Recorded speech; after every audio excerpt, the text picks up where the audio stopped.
Hello, ladies, gadies, and ladies. How are we all doing today? We are here with our illustrious cast, our band of merry heroes, our investigative connoisseurs. We have Taurus Ruby Eye, who is played by Andorko, Moonshine, who is played by Cthulhu, Albinus True Scribe, who is played by Ready Set Ben, and Jayron, who is played by my friend and editor, the King Hellfire. How are you all doing, my friends? Dabbing. Dab your pain away. Dab the pain away. I feel it. Awesome. A dab will do ya. So before we begin, who would like to catch us up to speed as to where we left off last session? If there are no takers, by the way, I'm okay to do that. Not it.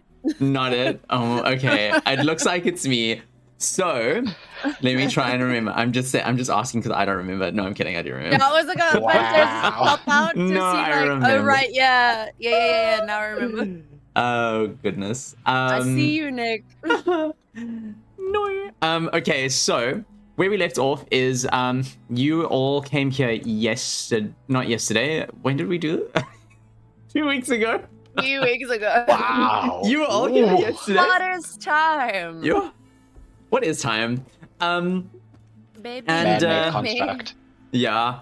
And Sakuti, who is the bookkeeper of the island, was taking you through some of the financial records pertaining to the island's purchases for the last decade and a half. And you noticed not only was there a little bit something fucky wacky going on with what was the most recent thing that was like a little bit what the fuck? Oh.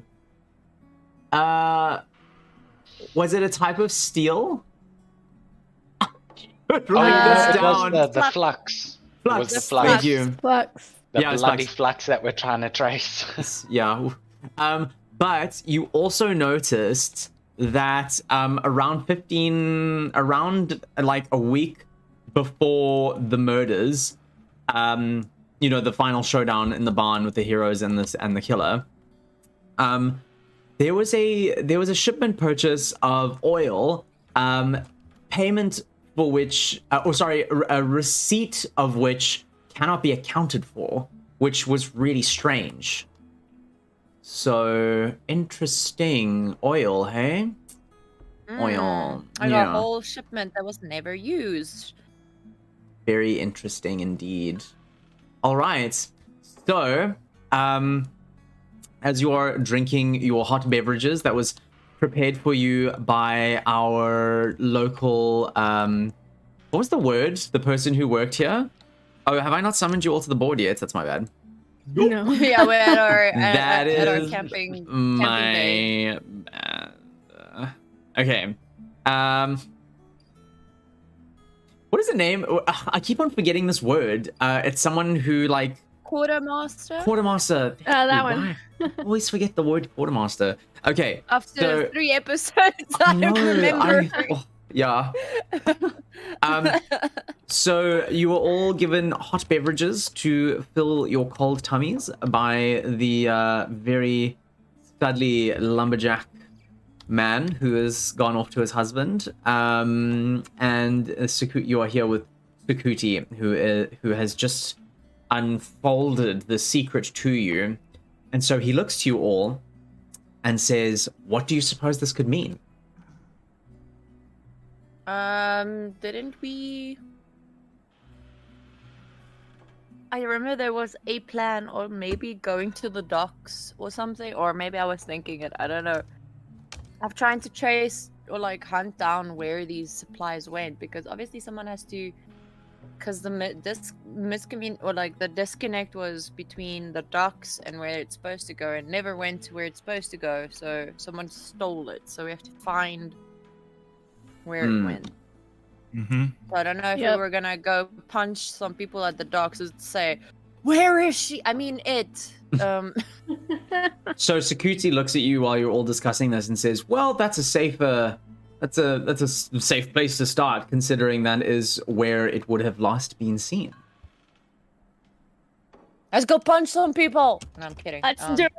It's probably like at night. People are probably not at the docks right Yeah, now. what or I time don't is know. it again? It I feel like is. it's evening. Yeah, it's quite late evening. Yeah. Do we want to do it now, or do we want to do it like in the morning, or do we Yeah, I not guess rest we could- until crime has been dealt with? And if there's any shady business going on currently. I think we... Yeah, we could at least look around, even if we can't talk to people. Mm-hmm. All right. So let me. I wish. Can you like grab groups? I wish you could do that. Okay. So Sakuti, as you're all leaving, Sakuti, says goodnight to you all. And before you leave, he turns to you, like as he's walking away, he turns to you again and says, I really hope that you catch whoever's doing this. It would be a real boon for our village, not just from an economical standpoint, but I think a lot of people are just feeling really unsafe at the moment. Do our best. And with that, he waddles off to what you can only assume is his home. Okay.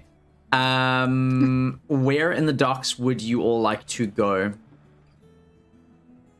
Wherever Wherever the main storage import. stuff? Yeah. Mhm. Okay. Checking. Let me take you to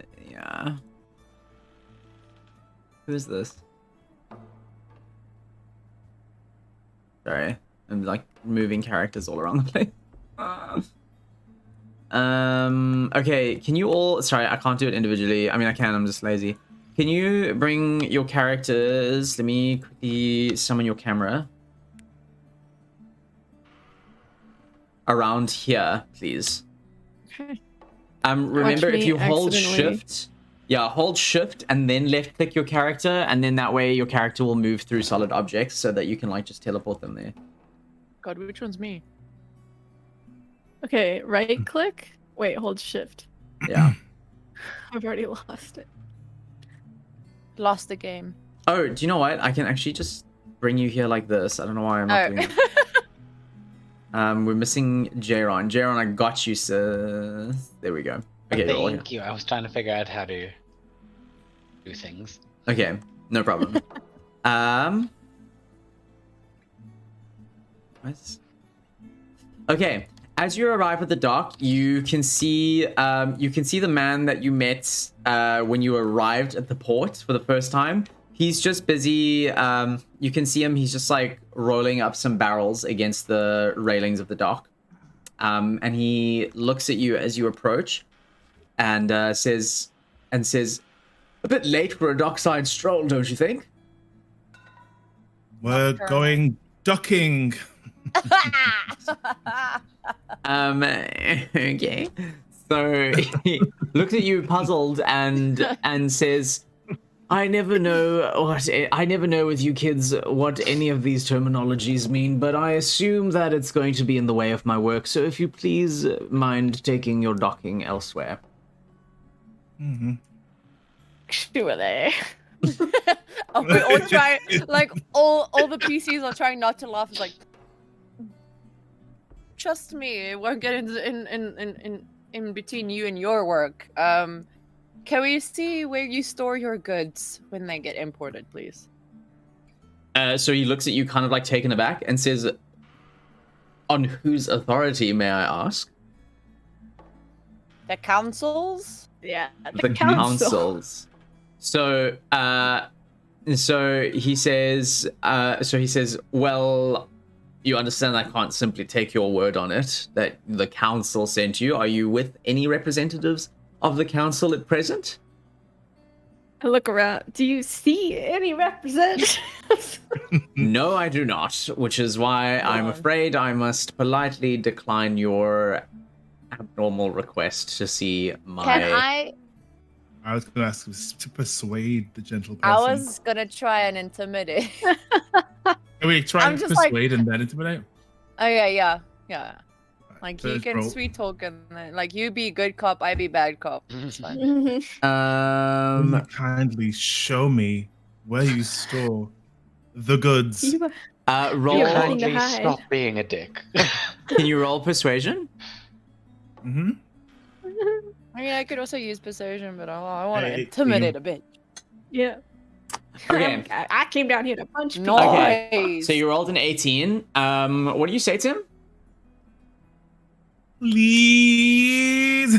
Like, No. We're trying to investigate murders and theft of belongings. We are, I can assure you, with the council, our names should be spoken of highly as of late. Blah blah. If you would blah blah blah. If you would kindly let me, at least just for investigation, you can even accompany us, just to ensure that we ourselves do not take any of the wares that have been imported to the dock. I just imagine the cleric literally going, blah blah. Well, whatever. Yeah. Okay, so he looks at you for a moment, and he considers, and he says, "Well, it's not like you can go anywhere if you steal anything. So if it's for the investigation, I don't see why not." And he takes you to back around the ship over here, right? And he says, recently imported goods get put here for investigation and stock keeping, and goods that don't get taken through to the markets or wherever they belong get put over here. And he points to that shed over there. And he says that gets put there for claim on following ships that come through, which obviously has not been happening as of late. Has there been any goods stored in here recently? Yes, hasn't been well, claimed? it hasn't been claimed, not to my knowledge. I don't really go through the process of verifying goods being received. But everything that's been in there has been taken by the necessary authorities, members from the council, some of the local retailers, tradesmen, the like.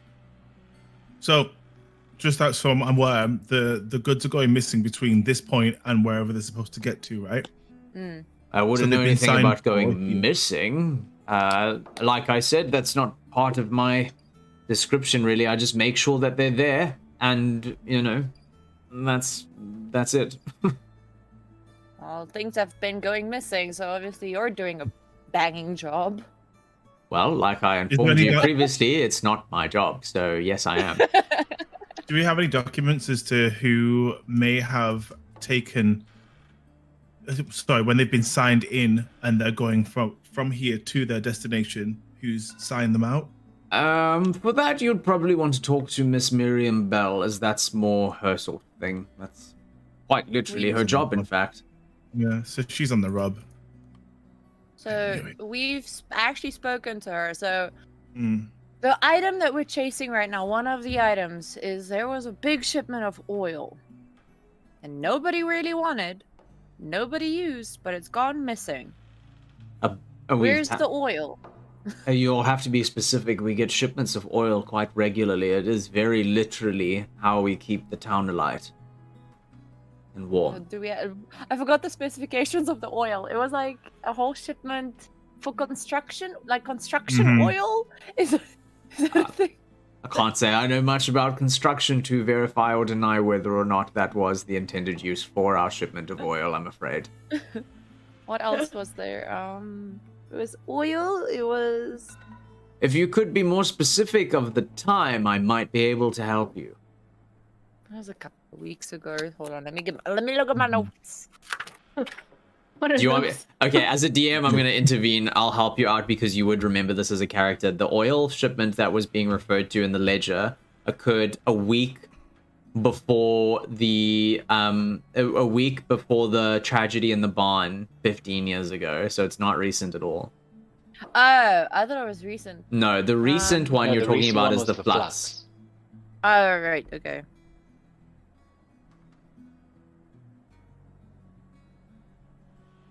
So retconning. Where's the flux? What the flux? Flux. if I'm not mistaken, that's used for forging, no? Can't say I've noticed any flux. I'm not really privy to the contents of the shipments myself. I just make sure that they're in position to be received. However, there have been a few heavy boxes that have come through that I can only attribute to something a little bit lighter than our average imports, which could also include things like armor, weaponry, tools, but that's the best help I can give you, I'm afraid. Who would know about the flux? Like, I know you said Miriam, but like, is there a certain person that would? Well, there are only 2 blacksmiths in the town, so if anyone was receiving the flux, it would be them. I pick something up, like a flask or something, like just standing there. I just throw it into the ocean out of frustration. I'm just like running in circles. Only one of them has flux. And he showed us his seen stock it. of flux. I'm sure he showed us his stock of flux. Yeah, he did. Yeah, he did. Mm-hmm. But the other one didn't have any. And the shipment, the recent shipment, it never saw him. It never Mhm. reached him. So Mhm. who else has access to this storage facility? You and Lady. Miriam Bell would be the only other person. However, I don't imagine it would be much of a hindrance to any member of the council to just come through and see things going on in here. It wouldn't really behoove any member of the council to steal, if that's what you're implying. I think she is, because she already got some dodgy wine deal going down. You know about that? yeah, bitches. Oh, she told you, did she? Well, that's another story. So you're in on it too, then, are you? In on it, not so much as the fact that I'm aware of it. These old eyes may not see very well, but what I do see is as clear as day, and that woman has a problem with drinking, let me tell you. Is there a lock on this door? Yes, there is, in fact. Can I inspect if it's been like tampered with recently? Just like Go ahead, no or problem. something. Like if it's been like popped or I don't know. Use a investigation check, please. 12. Average bear. So you notice a lot of scratch marks around the keyhole itself. However, they seem to be quite rounded, thick scratch marks. So they seem more like a key as opposed to like a rake or pick or anything like that. I don't know if anyone's familiar with lockpicking, but you'd use a rake and a pick to pick a lock. Yeah. I'm trying to think how we're gonna find this person. I think we should, if there's only a key that's been used, where does Miriam reside? What's her name again? Miriam Bell. Yeah. Where does she reside? Miriam, she is... And the DM zooms out to look at which properties are vacant in this area because he didn't plan this far ahead. This one. Miriam, where the fuck do you live? Okay, do you know the Muffin Man? Who doesn't live anywhere? You know Miriam Bell? Okay, don't go inside the house because there's nothing in it. This will be theater of the mind. So he points out. He says.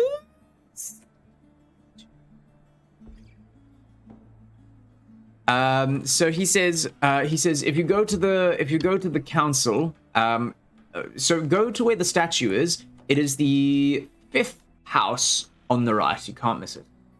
5th house on the right. All right. Do you want me to fetch you guys? Yeah. Before I go, I Like, throw where's- another thing into the ocean out of fury. Yeah. Okay, let me fuck this house. Okay, I'm fetching you all. Tired. Woo! Let me sleep. Okay, Okay, I'm summoning all your characters. And just while you're doing that, Miriam is one of the 2 people that have keys, bearing in mind that he has to store stuff. He's quite aloof even, sorry. True. So- But maybe he's the one who put it, like, if we confront her, because she's already got a strike against her. If it's not her, then it must be him. She's dealing dodgily. She was so paranoid about us having tell people about the wine that we kind of pretty much outed her anyway. If there's only 2 people that've got that, there's no forced entry on the locks at the door at the dock. Somewhere between her and, well, it's gone missing. So she's doing some dodgy dealings. Do you know what's funny, right? Is that we technically outed her, right, to the council, but she kind of willingly gave up that information, and so many people actually do know kind of about that. Like, she's doing it very badly, so I'm wondering if she's trying to make it like go, okay, ooh, I'm doing things for wine, but she's actually doing really shady shit over here. Yeah, I was gonna say maybe we need to investigate that warehouse again. I don't know. She was very excited for us to have only found the wine and then get us out of there. True. But where the flux would flux. Flux, yeah. Are you so okay? Before we go, can we set fire to her house? I'm just kidding. Let's not do that. I'm just kidding, but afterwards. Okay. It's on the cards. So you arrive at her cottage, and you can see her lights are on, and you can vaguely smell like a really woody, like burning hearth inside. So so there are signs that she is like awake and whatnot. So yeah, proceed. Witch! Ban the house! Come out! Just kidding. Right, we definitely want to question her a little bit more, because can I just request that she comes out, just knock, say what's up? Come on, Yeah, on the door. I lean against the door frame and like do the I look at sorry, I forgot everyone's names again. Albinus. I like right before we knock, I just go, okay, Albinus. Good cop, bad cop. Okay, you be nice. If she doesn't want to cooperate, I stab a bitch. Yeah, and I'll hide the body for you. God's okay. on our side. So you knock on the door, right? Okay, Yeah. so you knock on the door, and Miriam opens the door. She is in a nightgown. Her hair is kind of undone, so you can see that she's like, ready to kind of get into bed. But you can also see that she's like got rosy cheeks, and she reeks of a Neverwinterian vintage. And what you also managed to hear while you're there is there are like you hear like when she opens the door, another set of footprints kind of like softly moving around the corner. So she opens the door. Outside or inside? Inside. So you open the door and she like tucks this loose strand of hair behind her ear, and kind of flustered, she says, "Oh, goodness dears, what brings you here this time of night?" I was just craving some of that good old wine. Could I have a drink? Well, I must tell you, I may have cracked open a bottle or two, but yes. And she kind of like looks around and she says, I have a Neverwinterian vintage, or if you are more partial to a Waterdeep Cabernet, which you should be. It's delicious. So is you came for wine? Is that it? I would love to come in and have a drink. So she kind of like looks around and is like, okay. Now's not delightful. a really great time. And she quickly turns around and she grabs the Waterdeep Cab Sav and kind of like thrusts it into your hands. and says, "But do enjoy, and I'll meet you at the tavern for brekkie tomorrow." Absolutely not. Change of plans. Excuse me. We have some. I'll try and flirt. I'm kidding. We have some questions in regards to dealings at the dock, if you will, with certain items going missing. I'm sure you're aware. Items going missing. I wanna, while Albanus is talking, I wanna write like the little loose strand of hair that she tucked away. I wanna try and like retuck it, but like really like softly. It's like threateningly. Just like, we thought you could just like answer some questions for us. Roll a charisma check. Not persuasion, not anything, just charisma. Plain charisma. I'd laugh if you ended up pulling the hair out by accident. Not very charismatic. 14. I'm not too bad. I'm rusty, but not bad. Okay. So she kind of like looks very softly down as you do that, kind of like around your knees, and then like looks up at you with this very soft gaze. I love and like eyes.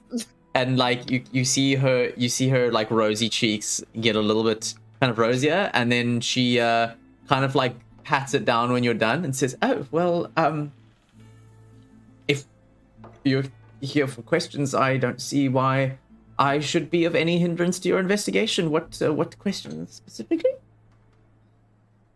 You are... Sorry, go right ahead. No, I was gonna say you can go. Like, I softened her up, you can go.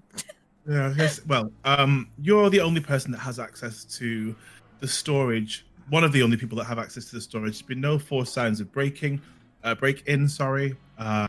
have checked. Okay. Is there anybody else you could think of that has access to this The key, particular? or the storage facility? Would anyone else be able to get the key from you, or yeah? You know what? Now that you mention it, I don't know why this didn't occur to me sooner, but I try and hide my frustration, but I'm like trying to like keep the soft, like, flirtation, but I'm like, God damn it. So so she said, so she thinks for a moment and she says, "When we recovered Marcus's body, we never recovered his master key from his property. We just didn't occur to us in the time after reeling from the shock of having one of our own murdered on the day of the festival. So while it is possible that someone on the council, as you have suggested, is sneaking into the storeroom, it's also not impossible that somebody, or more likely the killer, may have gotten a hold of Marcus's key. Although I don't know why they'd be breaking into the storeroom. After murder, you kind of, I assume, topple off the crime spectrum. I don't know. Could have been that they've been using his key and he said, "No, that's enough," and then got killed. Quite the hypothesis, but if you're done asking me questions for which I don't have very many answers, I'd like to get back to bed if you don't mind. I look at Albanus and like go, "You have any more questions?"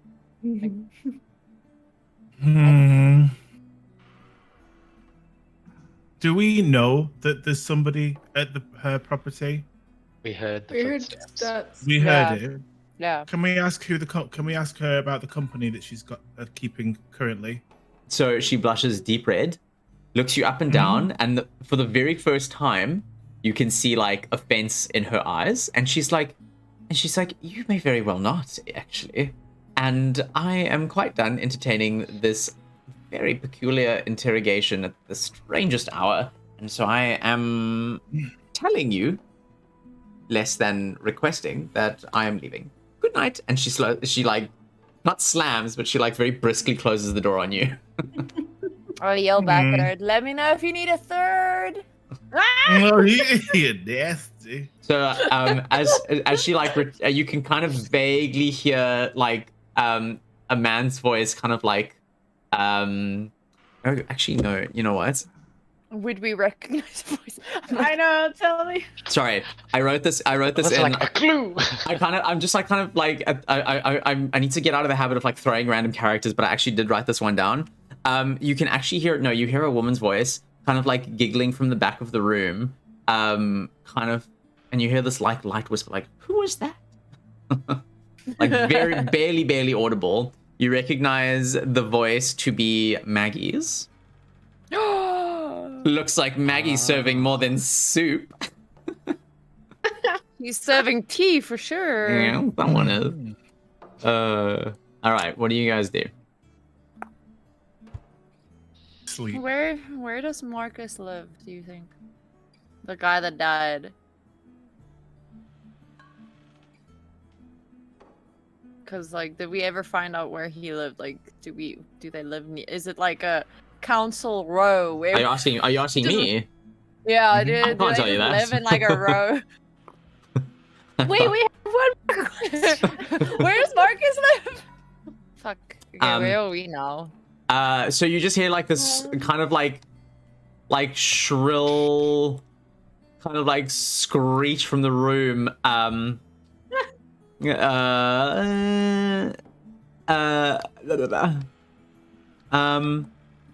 Corner of the market square. Now get out. Thank you. We're already outside. Do you want me to summon you guys? Yes. Yeah, Okay. Get out. We're out. Okay, let me grab your character. Are you able to, if you all press spacebar, top right corner, there should be like a little character icon called unique characters. Are you able to click that? No, just chat No, it's messages. chat messages, yeah. Bummer. I wish you could just like summon your icon by dragging your name down on there or something. There must be an easier way. There must be a way. There must be. Okay. And then who am I I will missing? sleep with someone if it gets us to the end of this, like, this mystery. Oh my god. It might just be that I haven't had it in a while. I say okay. as moonshine. Someone from one of the houses you pass by says, "Shut the fuck up!" Make to me, bitch.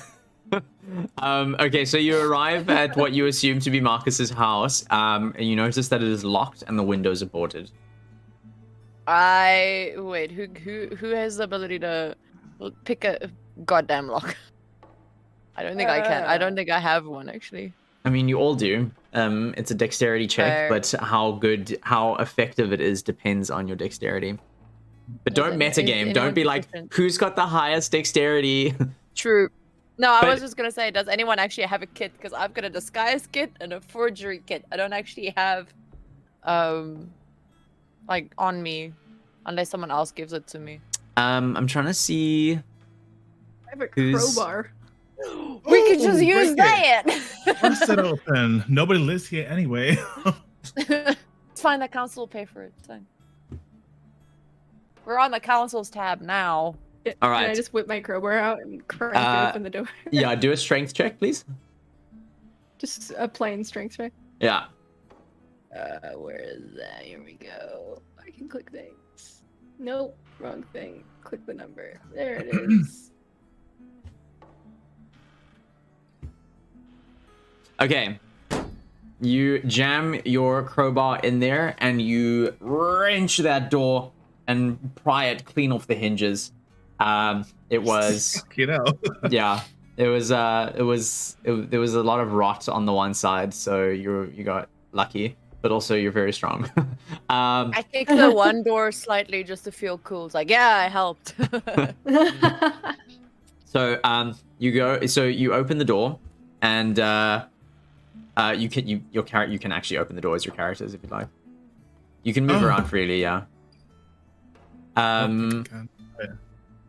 So you go inside, and other than a bed and some kitchenware and stuff, you see that most of the contents in the house have been removed.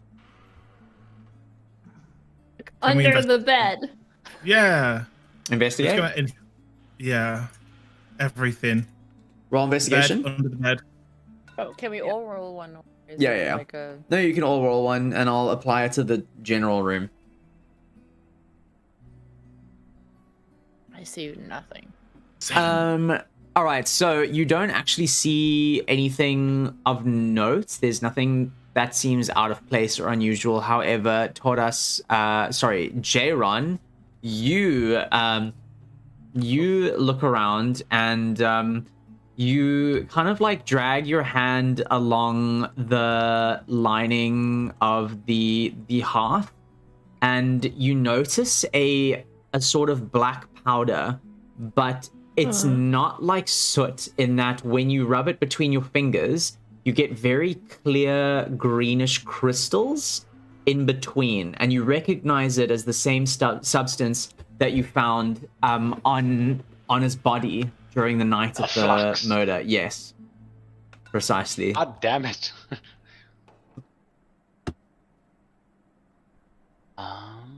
Okay. So I they've been using this definitely- house to do stuff. Fuck. And we tear apart this thing. What if we just wait Yeah. till morning and it's, hopefully overnight if someone returns here? Is there any way we can check that at least the kindling or whatever is warm to the touch, or Yeah, so you we can- can tell whether people are... So, okay, so you bring your hand to the kindling, I assume, is that right? Mm-hmm. And it's cold. It's very, very, very cold.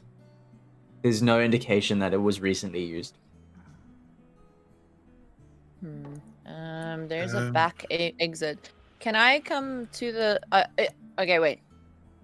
Is this house? No, I want Like to say correct to scale and stuff. I know what you mean. Yes, mostly. Yeah. Can I? Where's my dizzle? Can I maybe walk and just like go and see if I can see like fresh footprints? Because it is. Yeah. Go outside and roll survival. Yeah, I was gonna say this guy's dead, so there shouldn't be any movement. But what if someone's been coming? Oh God, I don't know. Sorry to interrupt. Players, but we have received a raid. Thank you so much, Amber Aces Guild, for the raid. Really, really appreciate it. Welcome in, everybody.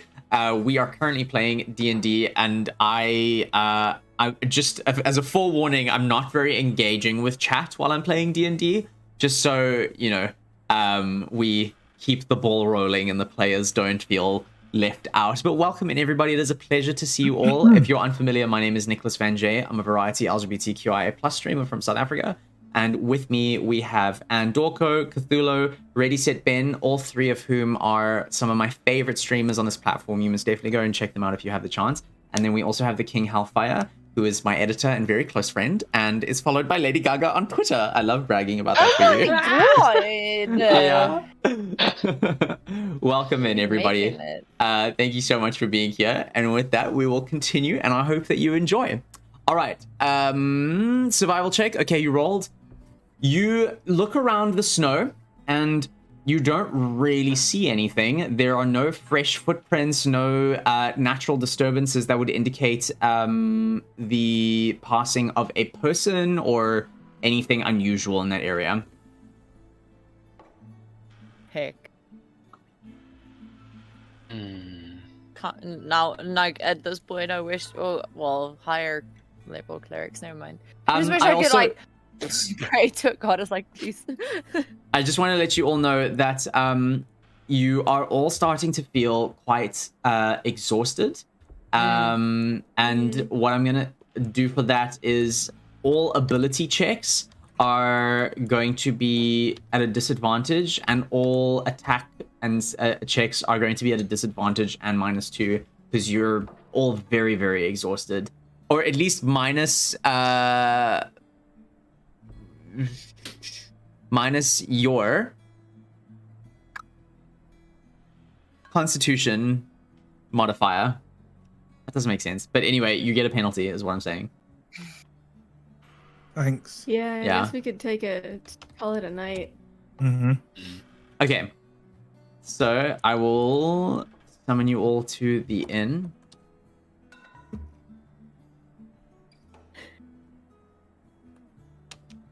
Let me in.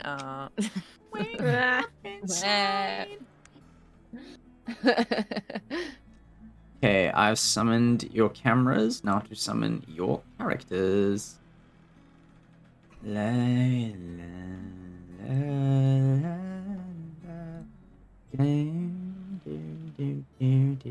Who am I summoning? Moonshine. Horas. All right, as you come through the inn,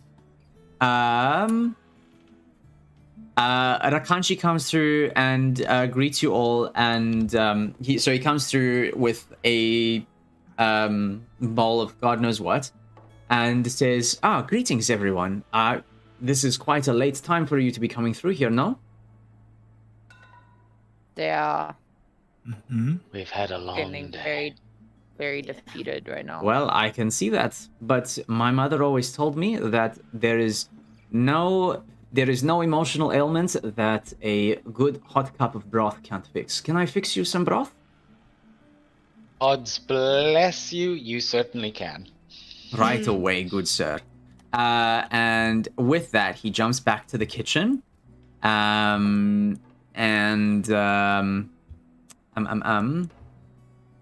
Who else is still here? You can see in the tavern there is one lone dwarf just drinking away in the corner, and he's kind of muttering lightly to himself.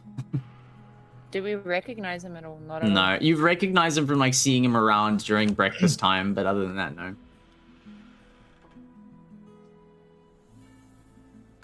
Is he just talking to himself lightly? Yeah, he's not saying anything intelligible, you can't really understand what he's saying. I'll go over and talk to him. Okay. So, he completely does not acknowledge you, but you can hear him, and you can hear him kind of speaking, Dwarvish. He's like, I understand it. Yeah, I was I know Dwarvish. The only other language that I can speak that sounds remotely Germanic is Afrikaans. So. Do you think I should? I don't know. I low-key want to hear you say it, but it's fine. Sorry, he's sloshing around. He's I'm not speaking actual Afrikaans, I'm just throwing in Afrikaans. He's sloshing his drink around and is like, it's a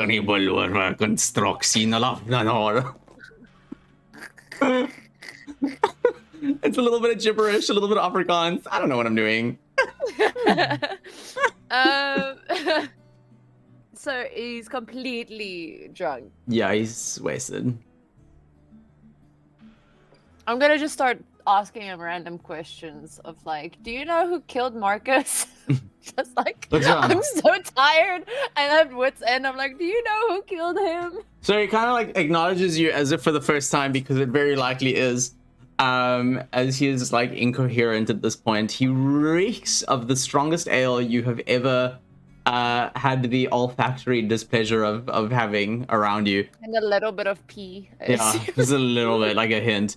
And he kind of thrusts his tankard almost at you. So a little bit of the ale that's left is kind of sloshing around, but he doesn't. He's not physically accosting you or anything. And he's Marcus Edelweiss.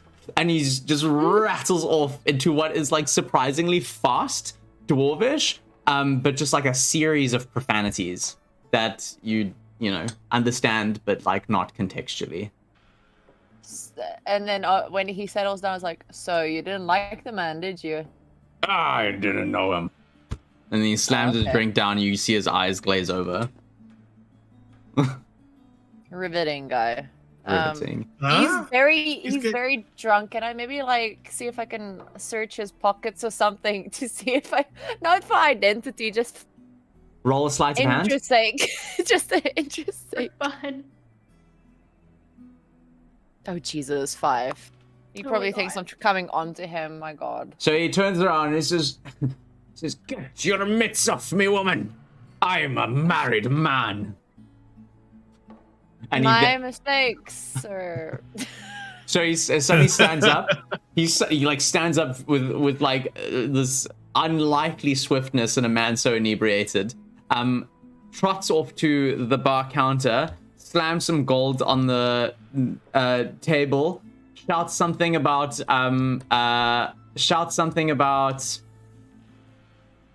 I'm trying to remember who runs this place. Maggie. Oh, sorry. Then the woman that you heard in Miriam's house was the soup lady. What was her name? Hilda. Sorry, you heard Hilda, not Hilda. Maggie. Okay. So- I was gonna say like Hilda is. I mean, Maggie is like getting around. Like, I no know. offense, I respect the drip, but like, respect. So something about Maggie is running a brothel, and then kind of like storms out. So then I wish if you can afford me. Rakanshi comes out with 4 quite deep bowls of thank you so much for the bits, Emerald, really appreciate it. Very deep bowls of this like kind of sweet and savory smelling broth, and lays it on the table and says, oh, don't mind him, he's well, he's a bit of a drunkard, so No shit. Could tell that much. anyway, here is your broth. Do enjoy, and if you need anything before bed, you are welcome to ask. I am only heading to bed in a few hours from now. We have heated your blankets. I am trying a new thing where we put the blankets on the hot stone oven top, and they should be nice and warm for you. Oh, you are talking dirty to me. Thank you. All of us just making like O faces, like oh. Oh yes. Oh yes. Before he walks back into the kitchen, I go, Rakanshi, please, like, hear us out, like, help us. Maybe we're new, we don't know this town, maybe we're not seeing what you see, but like, and I basically just tell him the bits that we know. Like, we know that someone's been stealing from the docks, like, you know, the master key, like, we're not police officers. We don't need to keep all of this confidential. I don't give a shit. So I just lay it down as like, what do you think we should do? So Where do you think we should go? After hearing all of this, he looks at you wide-eyed and says, well, that is quite the undertaking.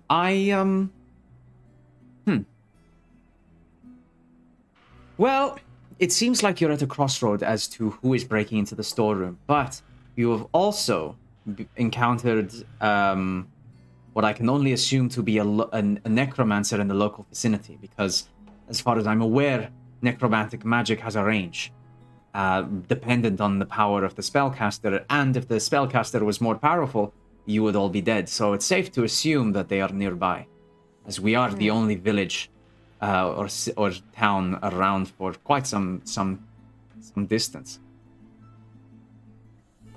It might be possible that they are not one and the same people. You might be dealing with 2 different instances of crime. And so far, there have been no more killings, save for your almost being killed. It might be safe to assume that someone is not killing for an end goal, but to cover their tracks. But then, why Marcus? Go? Yeah. What confuses me is it's understandable that one such as this person would try to kill you, but why kill Marcus? To what end? I think he might have gotten tired of their pushing, because it. Like, listen, I feel like everyone kind of noticed with the garb, I'm into some shady shit. I've blackmailed my fair few people. Sometimes they get tired of it, and they're trying to fight back, and a lot of the times we don't stand for that, so, Well, I can tell you that there was no abundance of love for Marcus. So it's also possible that someone just killed him because they did not like him, although I find that hard to believe given the circumstance.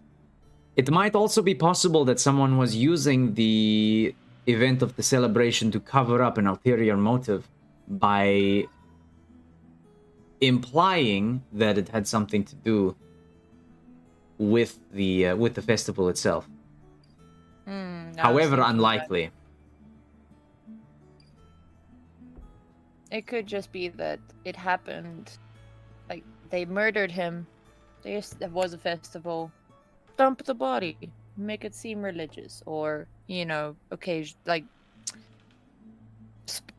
not spur of the moment, but intentional. Well, I wouldn't be able to tell you much more. I've been here for a shorter period than Maggie, and she hasn't been here that long either. So, I wish I could help more. You've helped plenty. Thank you. We're tired. Yeah. Well, we were almost murdered for a town we don't even live in. I would imagine that would drain one's stamina and morale, but I hope that the broth will fill you up and a warm night's sleep will keep you going for tomorrow. Here's hoping. Good night, adventurers. And with that, he closes up the back and you see him head out. I lean over to Albinus and just go, can't you, you're a man of religion. Can't you, ask for this just to go away? smite my enemies or some shit. I don't know how this works. If it was possible, my love, I would have done it already. Damn it. If it was possible. Now that he's gone, now that the what's-his-face is gone, I can't remember his name, I'm so sorry. Rakanshi. Can I inspect the kitchen? Sure.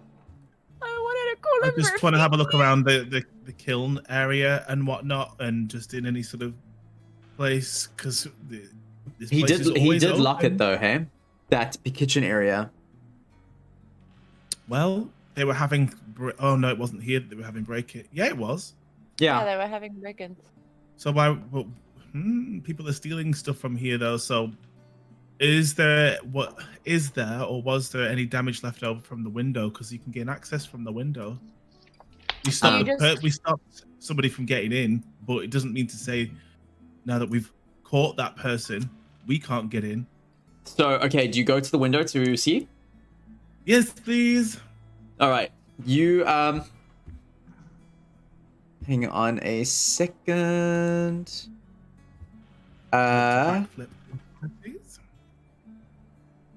Sorry, give me a moment here.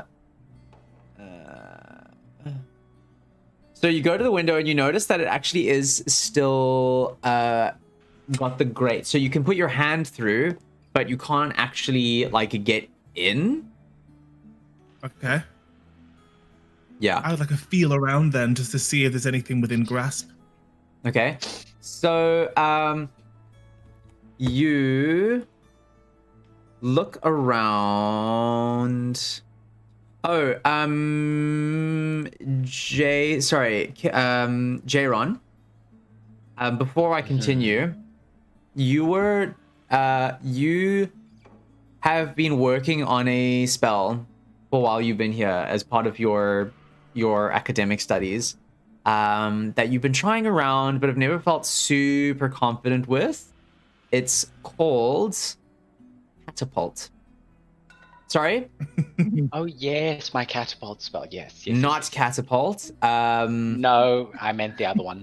Yes, the other one, which is Mage Hand.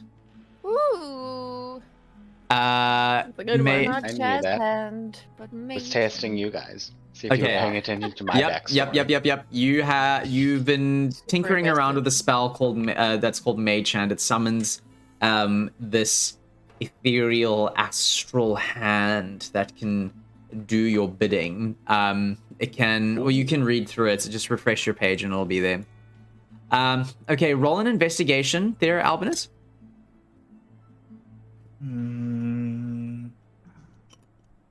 Yep. 2. Woo! You suddenly go blind. I'm kidding. So you're looking around and it's quite dimly lit. You can't really see that much of what's going on in the kitchen there. Mm-hmm. But perhaps someone who has very good night vision. Can I try and pick the lock? Sure. What do you use to pick the lock? There's like My a bar arm. or something. I'll like use a dagger and. Are you then, talking like, about there's no lock on the window. It's just like a that- metal grate. The door, like Okay. inside. All right, yeah. I'll use like a dagger and maybe like I don't know a metal thing that I find at the bar or something, like I MacGyver something just to like shove it in there and go, please work. Like, Can I ask, are you the kind of character, and be honest about this, is your kind of character the kind of character that would normally carry a like a locksmith set on them?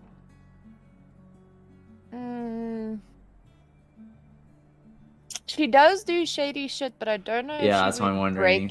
I don't think she would break into places. Okay, all right. Well, thank you for being honest. It's fair. Your I'm trying to think. I wonder if I can do the credit card thing where you like push in and then it just pops open. You have one of your daggers is a very fine stiletto blade, which is just thin enough to perhaps go into the lock, the keyhole. And then get like a bobby pin or something and just like go. Roll a sleight of hand.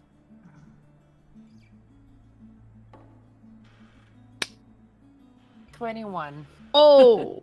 And would this I've actually done this before or something. I don't know. would a sleight of hand be for lockpicking, or would that just be a normal dexterity? No, It might be a dexterity. But is your dexterity different? It is. It's 0. Plus 0, yeah. Yeah, sorry. I know. Sorry. I feel okay. You know What's what? You rolled a really I good could roll. no, No. but I'll consider the base roll that you rolled, which was 19, the roll that you've made. How about that? okay. That's still a really good roll. Okay. That's so still a really good yeah. roll. So you get the tip of your stiletto just slightly in there. And you feel around for the teeth inside the lock, and it's a very like it's not like a modern lock. It's quite an old-fashioned, big, chunky padlock. So your dagger can get in there. You feel for like the teeth inside. Tumblers. Yeah. Yeah, well, there are no tumblers in those kinds of locks. Oh, I don't know. I just said a word that I know that isn't locks. Lock related. Okay, so you get the pick under there, and then you use a. The end of behind the board. The end of a spoon as the rake, and you just kind of get it in and then twist, boom, padlock down. You get to go. And I give Albinus as he reaches in a high five through the window. Like he's going like this. I go. Oh my god. Thank you. Okay. Oh my god, I've been attacked. So you so what do you do now that you're in there? Heavily investigate. Okay, roll investigation. I tell Albinus to just like, well, I'm in. I'm in. I'm in the main frame. Alvin is sitting out there being like, what the fuck? My character's like, this feels kind of wrong. Like I'm still eating, but I'm like lurking by the door that's like just been open, and I'm like, watching. You're just like the guy this that's is wrong, but at the same time, I kind of want to know what's cool. What do you guys sipping see the tea. So I rolled a 16.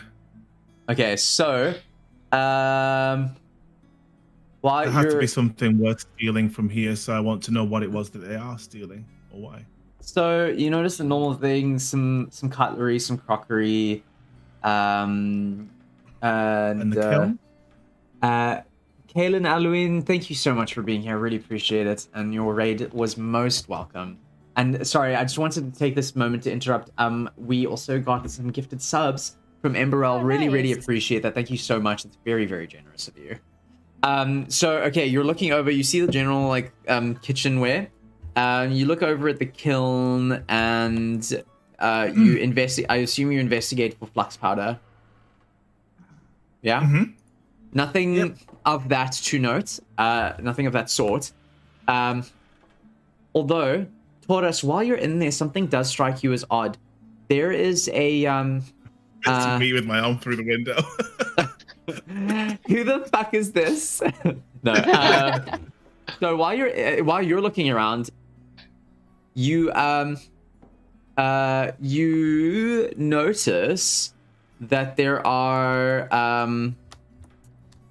I'm trying to think of what. Sorry, I'm getting caught up on words today.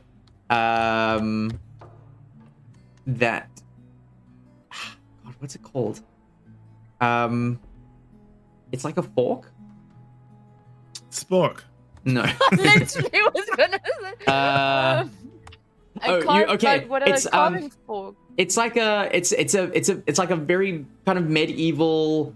It's like a pitchfork looking thing, but it's very small. Trident? It's used for it's used for it's used for cooking, like old medieval style anyway, you notice one of those, and something about it strikes you as odd. The distance of the prongs between each other, and you notice that they are consistent with the scratches that you found on Marcus's body.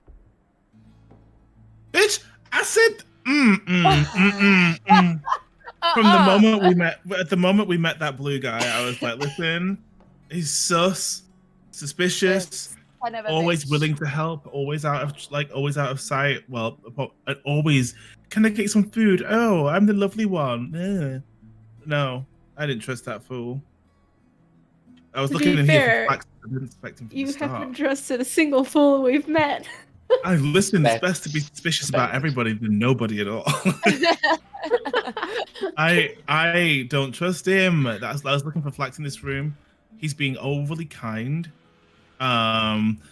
He's the only besides him and Maggie. Is it Maggie? Yeah. Maggie, but also there's Bertolt Poltroy. I forgot about Yeah, me too. But he's been attentive to us since pretty much day one. We've been going it. back He's been here. very nice. And wasn't he? He was right next to the scene, though, right? He was standing next to the twins. Mm-hmm. Yeah. Okay, here's my plan. Here's what I suggest. And I take my blanket and I wrap myself in it. We go It's very warm. sleep, Heaving. and then go jacuzzi tomorrow when he comes in for work. But I we forgot make it to look give like you we guys don't know. disadvantages for being tired. That's Whoops. fine. Oh, Shit. well, I'll just make Well, everything too you do late from now. now on like a 0 automatic. It's a good thing we're going to bed. All right. Yeah. Okay. But like so, we have to make like no one touched anything. Apart Yeah. from the fact that an item is missing. Okay, it so back. you go to bed, right? Nah, feeling it. Mm-hmm. But like I Uh. try and lock the door again, like, you know, just close it, make it look like he maybe just forgot to lock it. I don't know, like just go, okay, it wasn't our doing, and then go sleep. Alrighty. Let me change the scene for y'all.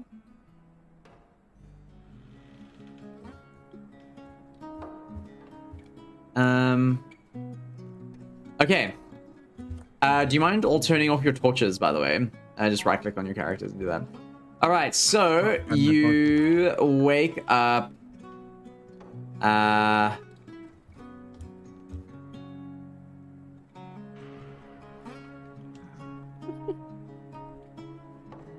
Okay. You wake up in the morning feeling like P. Diddy, and you go downstairs.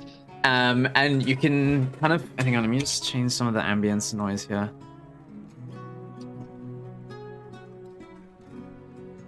I think we should go in with brute force, by the way, when What's His Tits gets back. So, you get up in the morning, it's there's like a nice chill in the air, but it's quite sunny for a change. You notice that there are a few more people downstairs than usual. You can smell broth, baked goods. People are feeling a little bit more jovial. It's not the liveliest. People obviously still quite upset about what's going on, but you know, it's you take note that it's interesting how people have kind of just like assumed their lives, considering what you've all been through. And as you get down, you are greeted by a very large furbolg man who comes up to you and says, "So you're the 4 adventurers that have been helping us uncover this masked assailant." Who are you? I mean, hi. Yes, hi. My apologies. My name is Renry Taggle, and I'm the lumberer down by the other side of the town. My husband gave me quite an earful last night. Something about helping myself to a little too much coffee, which apparently was a hindrance to your investigation. So I do apologize. Nice to meet you. Try and Likewise. be friendly. Like, Always how do fine, you always people? fine. So while he's introducing himself, what was the name of that person's brother that you found? The body that you found? I can't think of anything. Algernon is the name I'm thinking of, but that's totally not right. I don't think so. Shall we just say yeah, it was Jan.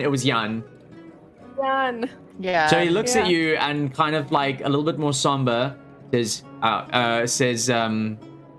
real pain about Jan. I heard what happened. I'm so sorry that you had to bear witness and experience that. I was actually quite fond of Jan in spite of his occupational shortcomings. I was really saddened to hear about his death.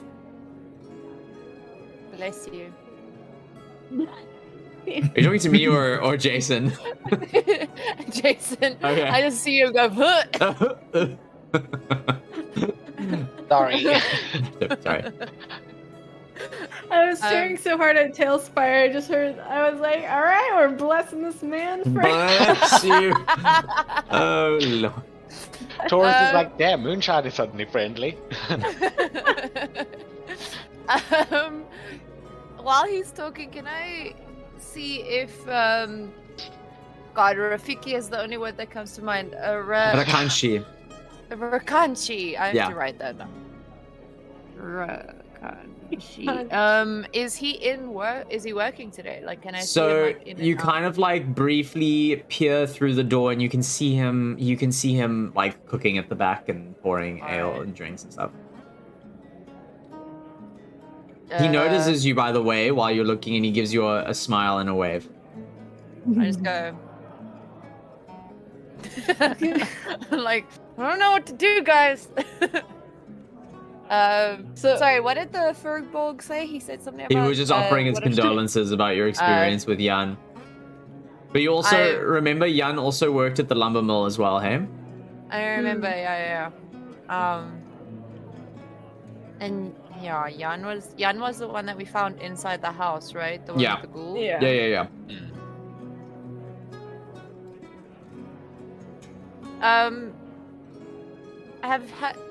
Was Jan acting weird up until his just like sudden disappearance or expected disappearance? I'm afraid it's not going to be much help to your investigation, but Jan has always been a rather strange individual. He's unfortunately had a problem with gambling. His work ethic was all over the place, and yeah, he was a troubled sort. I was more wondering whether he was into some scaly shit like necromancy, but he doesn't seem like a really nice guy. No, gosh, a necromancer wouldn't waste their time at a lumber mill, of all things. If I'm to understand it, it's quite a complicated arcane process, so I wouldn't imagine somebody with that amount of skill would be chopping wood for a living. Honestly, thought that sentence was gonna go. No necromancer waste their time with Jan, and I would agree with you. And I. Well, you say that, but I can't imagine why one would, to be honest. Sure, he was. Would, huh?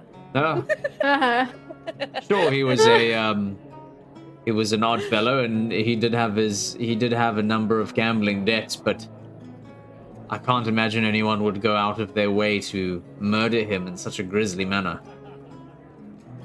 Okay, out of character, I do notice that Jan and Marcus both have gambling debts, and they're both dead. Anyway, I discreetly, say, "All right, enjoy your morning," and then kind of just shuffle past him. It's like, bye. You too. And he carries on getting back to his stew. Before, while you're doing that, Bertolt comes up to you and says, "Oh, good morning. How are you all doing today?"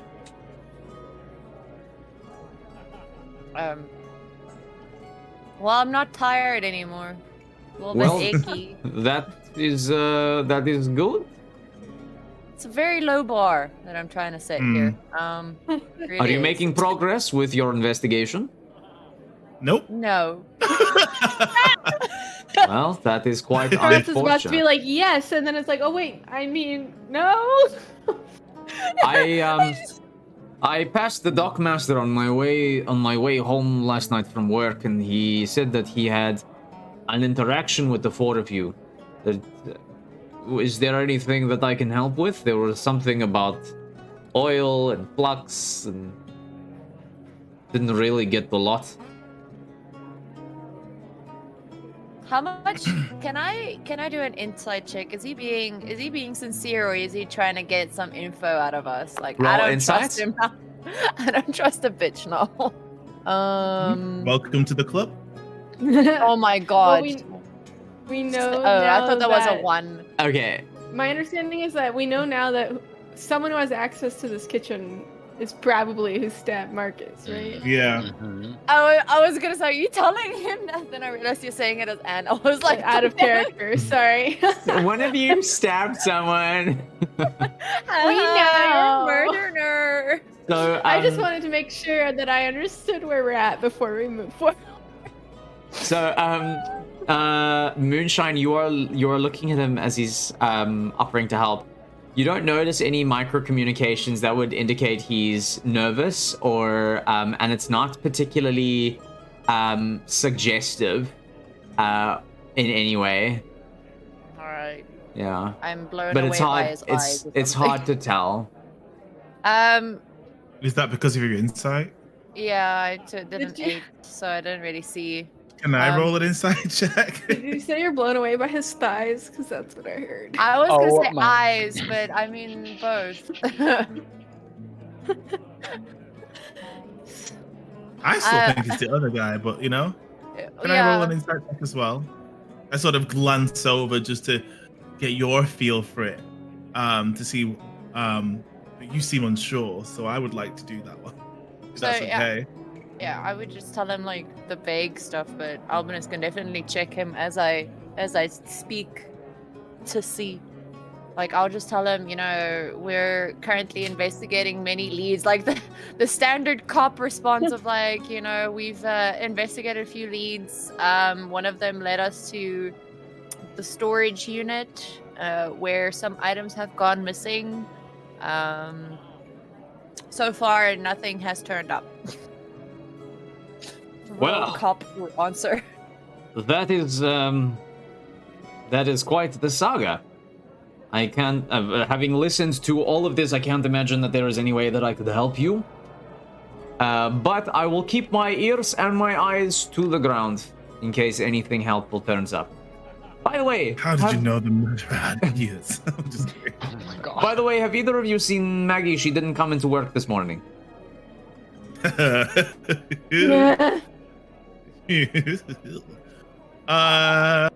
No, but we can go check on her. Her house is just that way, right? Yes, it is. I was going to do that myself, but if you're on the way, it would be nice. I worry about her in times like this. We've got something to deal with in one moment, and then we'll go check on Maggie, 100%. Mm-hmm. Good. All right. Well, have a good day. And he goes Okay. back to being behind the counter. As he walks away, can I ask Albinus what he thinks? Because he doesn't trust a bitch. I want to do an insight check Cover it. on this guy.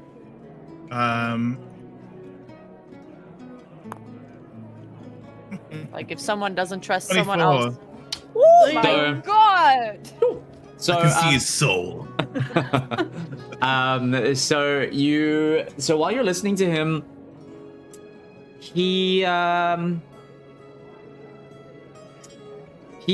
there is a sound of like concern.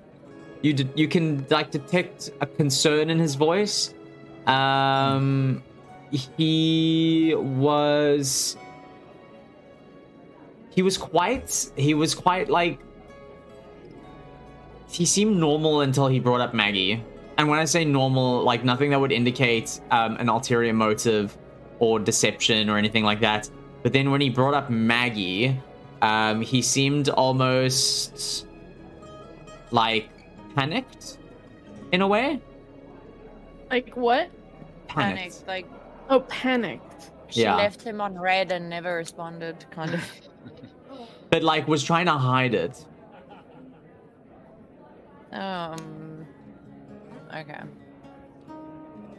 I'm gonna turn to the group and say, okay, so what's our plan of action here? Obviously, Blue Man Group is doing some weird shit. Or like, what do we want to check up on Maggie first, or do we want to confront someone?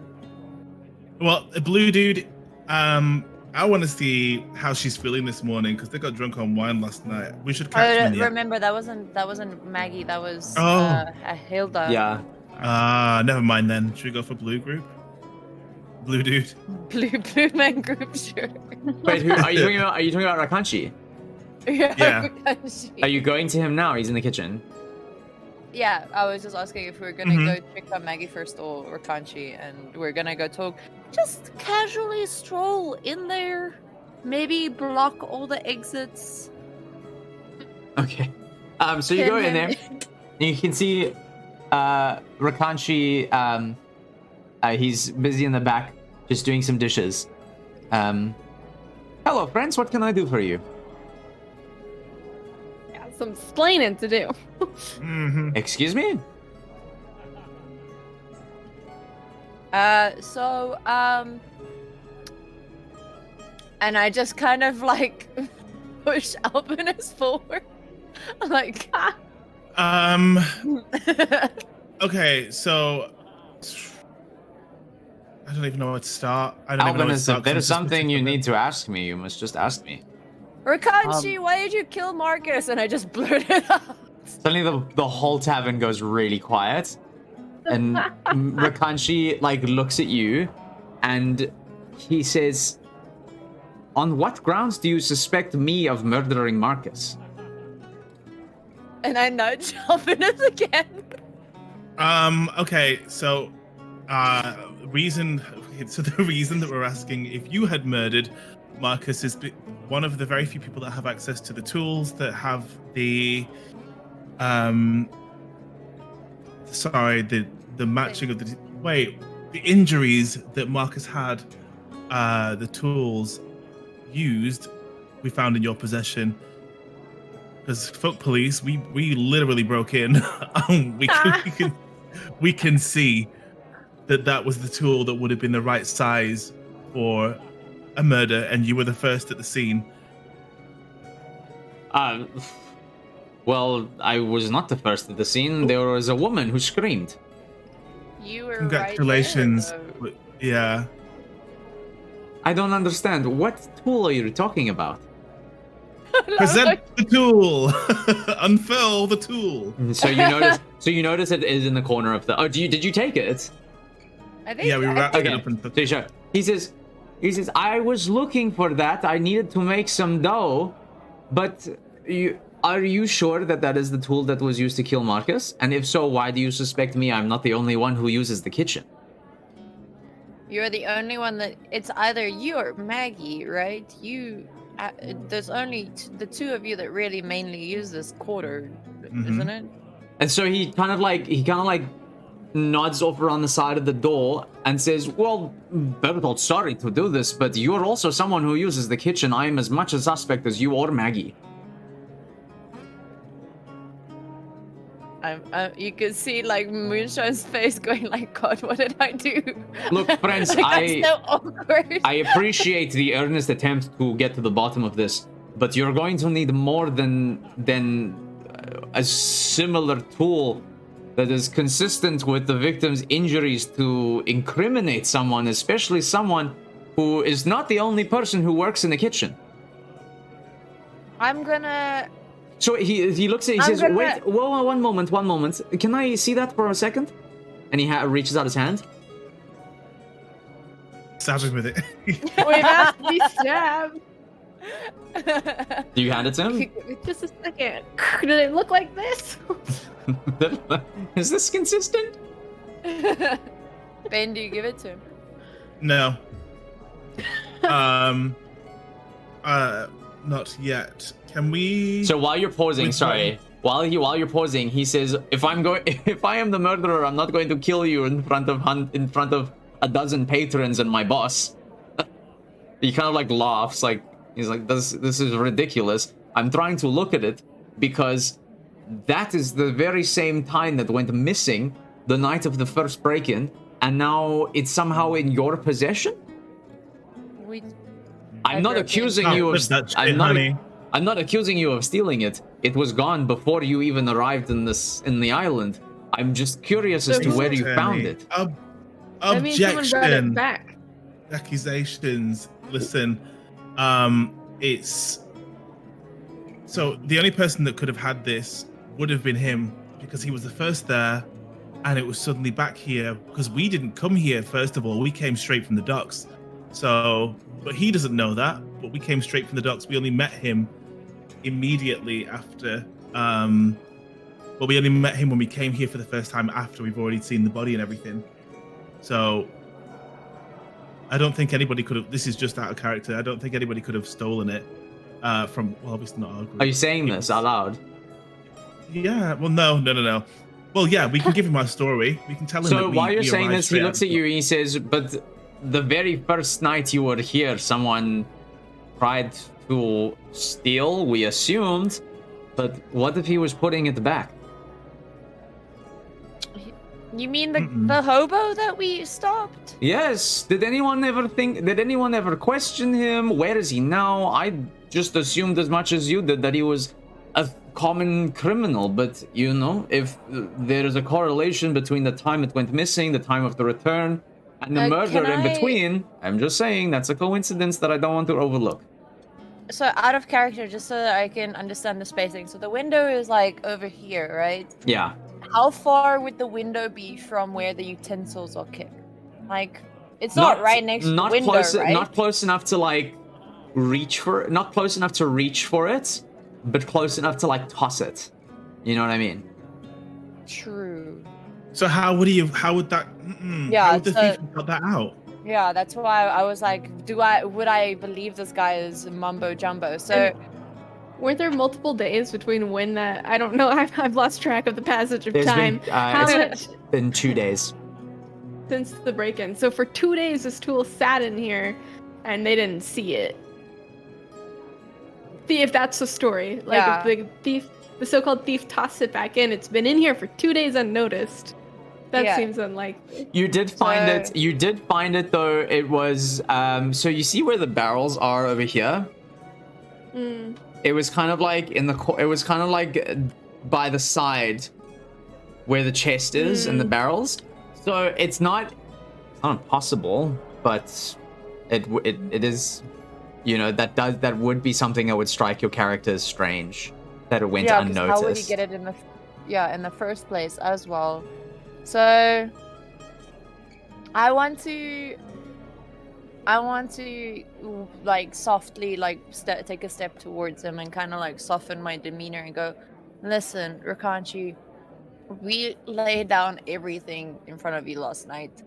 I asked you for help.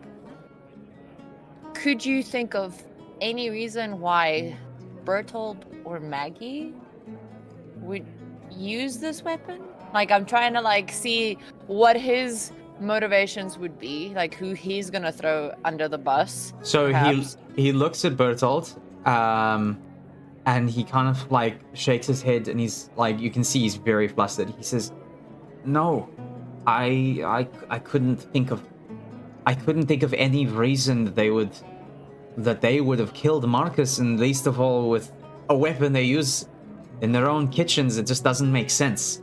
I'm sorry. I can't give you more than that. It doesn't make sense why they would do that. I'm sorry, Berthold. And he looks to Berthold as well.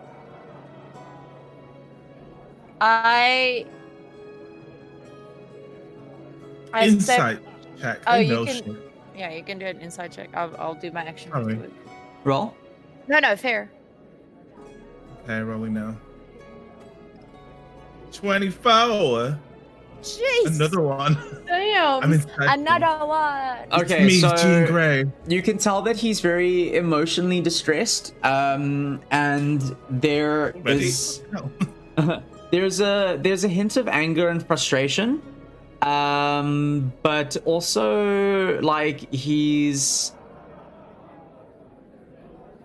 now suddenly kind of he's very reluctant to offer too much information. If there is any information, like you can see that he's like withholding a lot of things that you can see that he wants to say and then kind of stops. Can we take them both into the kitchen and close the door so the rest of the tavern can't hear? Just so we can just intimidate a little bit. Ah. You. Yeah, how do you do that? By dragging my character. Yeet! We ask politely, we can tell that he's reluctant, so I just offer, we can tell something's troubling you if you're under oath or whatever. So Berthold says to the rest of the tavern, he says, everyone just calm down, enjoy your drinks, give me a moment. And then you all go into the remember to right click, shift click on your characters to teleport them through solid matter. Only we're that simple in real life. I gotcha. Can you imagine? Sorry, I don't know who's doing it. I'm trying to help at the same time other people are doing it and they're like flying around. Sorry about that. Okay. What did I press? I don't know. Where are you? My no, camera keeps going forward. No, like. Oh. Alt tab out and then alt tab back in. It's just it's a glitch that sometimes happens. It's a glitch. Okay. The roof's There we gone. go. So so Berthold says to you quietly, he says, as much as I appreciate the investigative work you're doing for the city, I would also very much appreciate it if you didn't chase off my patrons. As I would also appreciate it if you didn't just blatantly accuse people based on what? A time that's been missing?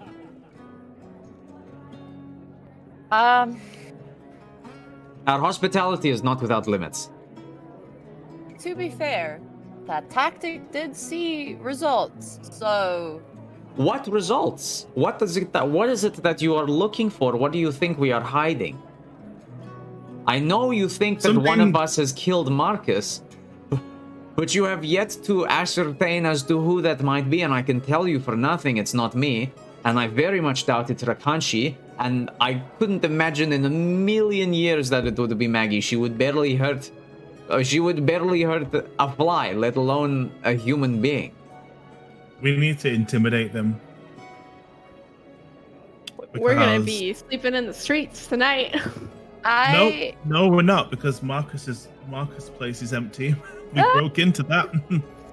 And right before, like in a last ditch attempt, I want to turn to Rakanchi, like, look him straight in the eye and just go, all right, if it wasn't you, who would have want to set you up? Because you're one of the only people that uses this item frequently. You're like known as the kitchen dude. Who would want, it would be very easy to pin it on the devil dude, So he Big looks at you evil and he devil says, well, that's what I'm saying. Look at me. You think a tiefling doesn't go around unnoticed in this village? I don't know who would have done this. I don't know why. If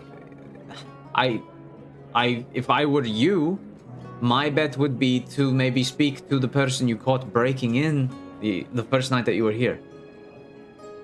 I don't know. I don't know. I don't know how to explain this suddenly turning up. I don't know how to explain.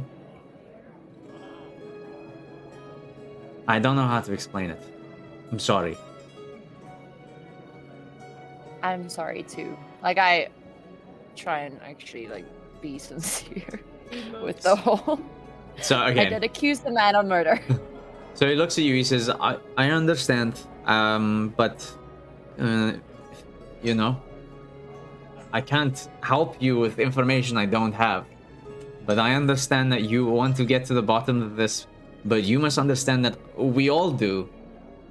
So it's fine." And then Bertolt says, "Well, if we're quite done with that, I'm going to go and serve my patrons, and you are going to go and look for Maggie, as I'm sure you must have some questions for her as well."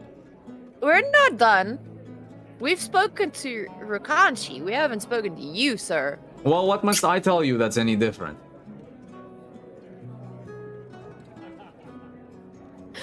I hate playing the renegade. I hate playing the renegade. Sir, I want to storm towards him, take out my dagger, and just place it like in his belly, like softly, like, you know, like right in his ribs, knowing that if I stab him, he would be in a lot of pain. Okay. So you do that. And then I say, like, as I said, I was like, something fishy is going on here, and I'm fucking tired of it. So like, roll. tell us what you know. Roll intimidation. You have rolled a 13. 13. So he doesn't move at all while you're doing this, and he suddenly like looks down on you, and you suddenly realize for the first time that he's actually quite a big man. And he looks at you and says, "My friend, the only thing that is going to smell fishy is where you're going to be sleeping tonight. And if you bring that thing out in my tavern again, it's going to be turned around on you so fast you won't even know what hit you. And if you ever threaten me in my own place of work while you are trying to investigate a murder, you will be out of this village faster than you can even blink. Now get out. All of you." Out of character, my internal sides are just screaming. I hate doing that. But God, I'm bad at intimidation. You'd think that a +5 would get you better. Yeah, that was a shit roll. Hey, I'm so sorry. It's like a kindergartner trying to beat up like a 10-year-old. Like, oop. Somehow that works. So he's like now literally like kind of shoving you guys out.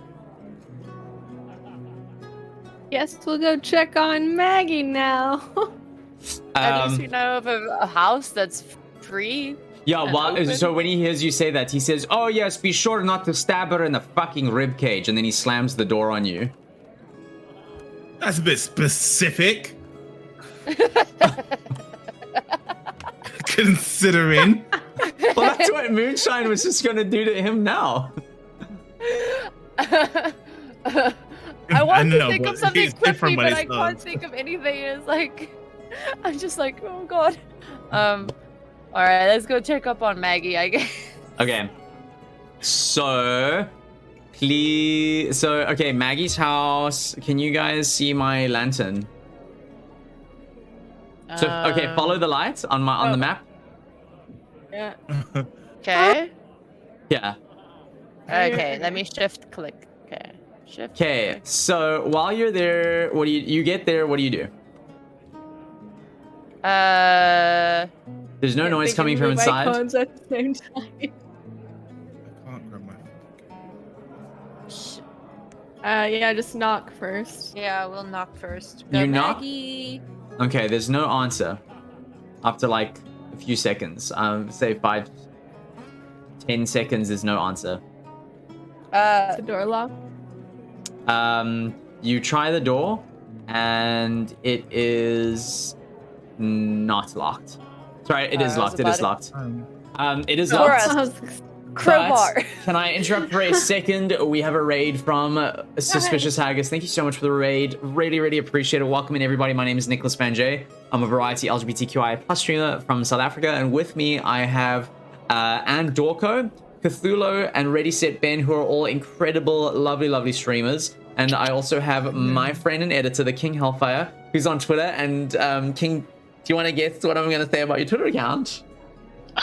Gee, is it possibly who follows me? Yeah, King is followed by Lady fucking Gaga, so you know that he's the shit. Thanks again so much for the raid, really appreciate it. I hope you're enjoying the Dead by Daylight update. I know I am. And thank you for the follows that have come through. I just want to, I'm going to continue very quickly with the story because I don't want to break immersion, but I do really appreciate everyone being here, and I hope you all enjoy. So, the door is locked. And we're like confident nobody's inside. Well, we Okay, don't know. you haven't So we heard can't anything. hear anyone. You haven't heard anything, yeah. Taurus. Well, do the thing. crowbar. I choose you.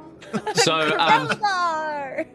So you bring out the crowbar, and one of the you hear somebody from the like veranda of the tavern shout, "Oi!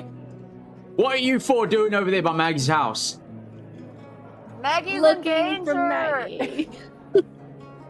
Looking for love. The only thing Maggie's in danger of is needing to buy herself a new door. You better get away from there before I call the guard. Where's Maggie then? Are you asking the person shouting at Oh, you? I'm asking this person. We're just looking for Maggie because we have reason to believe she's in danger. Where is she? Hell if I know. I just know that if she was in there, she would have invited you. Nope, we're doing it. I just crank open the crowbar. Roll a strength We're check. gonna be dealing with some guards soon. Roll a strength check. Oh, What you are did? they- like, I got it's Okay. like, what are they gonna do? We're the police now. I know, right? Okay, so so while you're doing this guy, you hear the guy running into the tavern, and like you hear the door open. So you kind of like crunch the door open, and you look inside, and it's a very well kept place. And you notice that there is food set on the table, but it's uneaten. What do you do? It looks like warm. So you go and investigate it. Yeah, is there signs of a struggle or? You go and investigate it. It is very lightly warm, but there, when you get closer, you notice under the table that there is there's a tankard of water that has been knocked over, and the water is spilled, but it hasn't fully absorbed into the wood. I run. Can I see an extra, like would I understand how these houses are built to understand if there's like an extra door, like an exit door or something like? 'Cause You I would like can't to run- see any. You can't see any like alternate methods of entry other than like windows. But Has that's- there been a window broken or anything? no. I start frantically, like looking around the house for anything, like any kind of, I don't know, disturbance, because like this is way too suspicious. Like she can't have just disappeared. Like the door was locked, there are no windows broken, there's no exit, so someone has to be still in the house, right? So I just go running in. I don't mean to like god mod here, but it is also possible that it was locked up after any kind of exit. True. Yeah, I was gonna look outside to see if I found footprints or any evidence of Roll recent entry survival? exit besides us.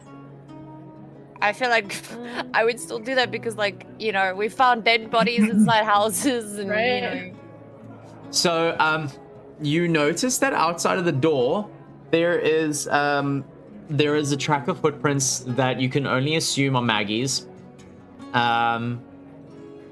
Except they're barefoot, which is unusual because all the snow. Yeah, it's And snow. then there are 2 other tracks of boots on either side of the barefoot tracks. Are they I would like to big? follow these. I'm like, let's go. Let's They're go. big-ish. Adventure. Okay, so you are you following them? The footprints? Yes. Yeah, very let's do much. it. All right, Go. so keep following. Okay, so follow my light. Oh, slow your roll. Okay, Oh, so- man, where'd you Christ. go? Okay. You know what? No, wait. Can I maybe Oh, just? you I'm gonna fucking drag boy. you. I'm just gonna drag you.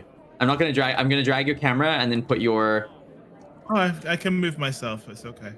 back my Where are we drag. going Wait, to though? Are we but going to the where- barn again? I lost the light. Are we going to the barn again? No.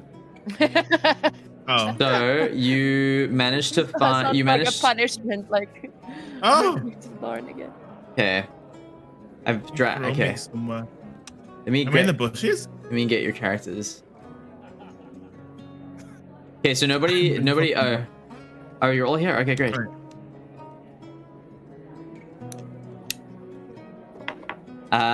We're missing someone. We're missing Moonshine. Me. I'll go. Oh, I'll sorry. grab you. I'll grab you. We are being raided by Ruthie on Fire, who is Hey. amazing. Thank you so much for coming in, everybody. Welcome. I hope your stream was amazing. If you're unfamiliar or if you're new here, my name is Nicholas Fenge. I'm a variety, like Ruthie, actually, I'm a variety LGBTQIA plus streamer from South Africa.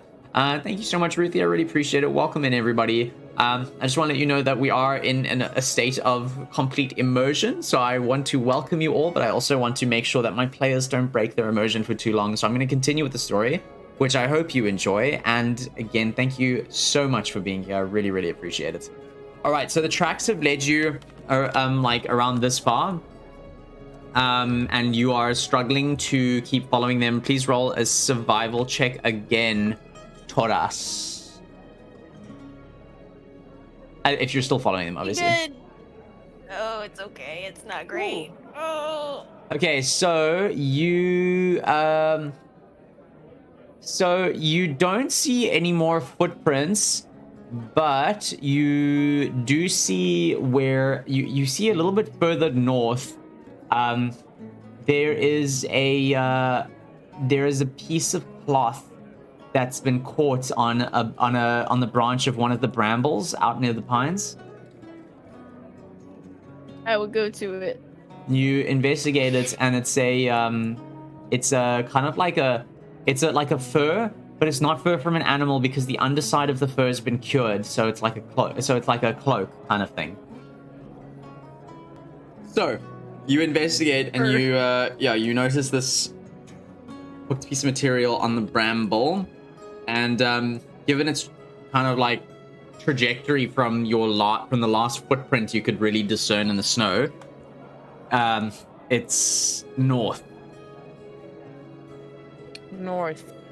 Does the Compass is actual bottom fur left. mean anything to me? Like, No, it literally just looks like a cloak.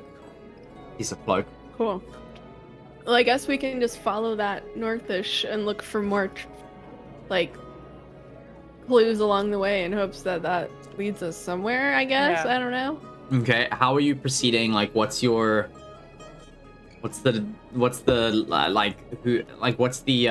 Marching order. marching order? Thank you.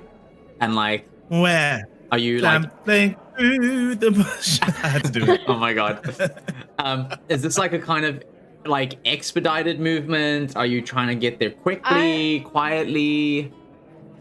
I would think for me, for Toras, it's approximate like the line between where we were and where this fur was, and try to like keep true to that direction, generally speaking, and try to move a little extra quickly, but not so quickly that I feel like I'll miss extra. Like, I'm just looking for the next clue, so I don't want to be moving so fast that it's impossible to see anything, Yeah. but faster than normal. So we're not going Um, stealthily. I think speed is of the Yeah. essence. Speed is. I want to get there fast as possible without missing clues as to where I'm trying to be. But yeah, not worrying about stealth, just worrying about finding and getting. End Okay. of. So while you're marching through the woods, you start to hear voices, and you notice you can like actually see. You start to see. Why are you all stuck in the tree? Because we're a bunch of fucking tree huggers. Oh my god! Look at a lot of trees. Okay, I'm gonna bring my thing to scale. If you bring your cut scale down thing, you actually get rid of the top tips of trees, so you have a little bit more visibility of the forest below. Just a little hint There we go. Okay. You notice a crate ahead of you, 3 tents, and a very, very small fireplace that is kind of like, it's got some embers, but it's not like lit. You hear arguing. You hear a man's voice saying, "Just tell us where it is, love, and then we'll let you go." And then you hear Maggie's voice say, "Well, I think we both know that that's not going to happen, so why don't you just get on with what you're planning to do? And just do it."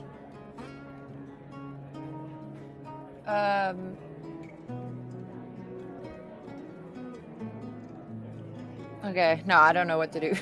I don't know. I'm like- I've been so gun ho recently that I was like, oh, that didn't work. So now I'm just like, I don't know what to do. Is there any like way for us to kind of get, now that we see where we are, is there any way for us to approach this place without being necessarily noticed, as long as we're not making like screams?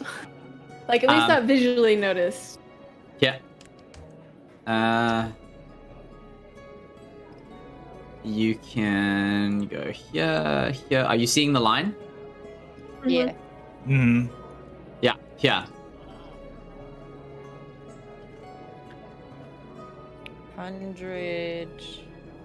120-ish feet. So I'm thinking, I just don't know who these people are, what they want, or how quickly they'll kill people.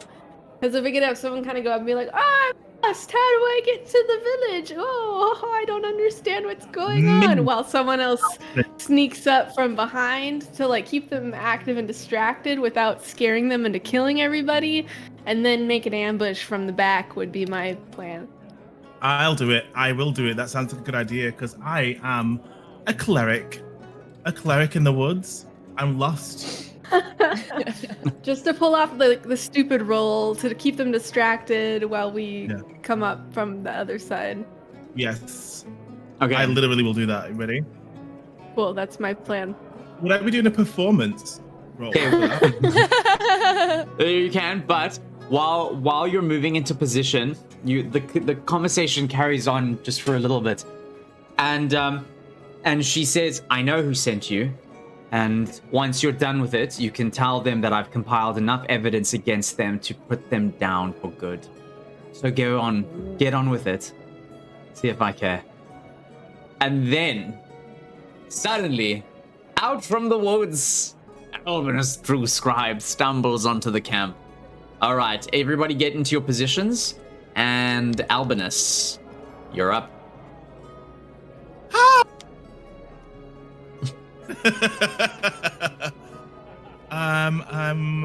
Let me just grab my character. Have you got my character? No. Do you want me to put it somewhere? Where did she go? There it is. Oh, Oopsie, you put Wait, yourself did I in put the my- trees. Yeah, I realized. I was like, where did my guy go? Where did you go, Oh, yeah. Albinus? I'm there. It's okay. I found myself. Okay, so that's a bug that they need to sort out. What? Some of the terrain has a bit of a weird mismatch of where it starts and where it ends, so then you just kind of skyrocket up. No, You're it's like, I because don't want to stand there. it's because if you don't shift teleport or use your movement keys to move around, you go into the tree. Does it make No, sense? but that's what I mean. I'm literally next to it, and if I try and go like that, I teleport into the tree, so I'm just gonna put myself like there instead. Okay, that's fine. All right, Albinus. I'm here. Yeah, you Wait, are. why am I there? I'm aware, obviously, that I'm gonna bring you the here. person. Oh, hello, travelers. My name is Albinus, and I am looking for the nearest village. I appear to be lost and have traveled through here. I'm aware that obviously what's her face is here. And I was wondering if you could help me. I've been traveling for days and would like to take rest for just a brief moment. And I noticed you have a campfire, a nice setup here. Would you bear kindness to a cleric? So Maggie looks at you wide-eyed, but she doesn't say anything. And then the gruffer-looking gentleman, that's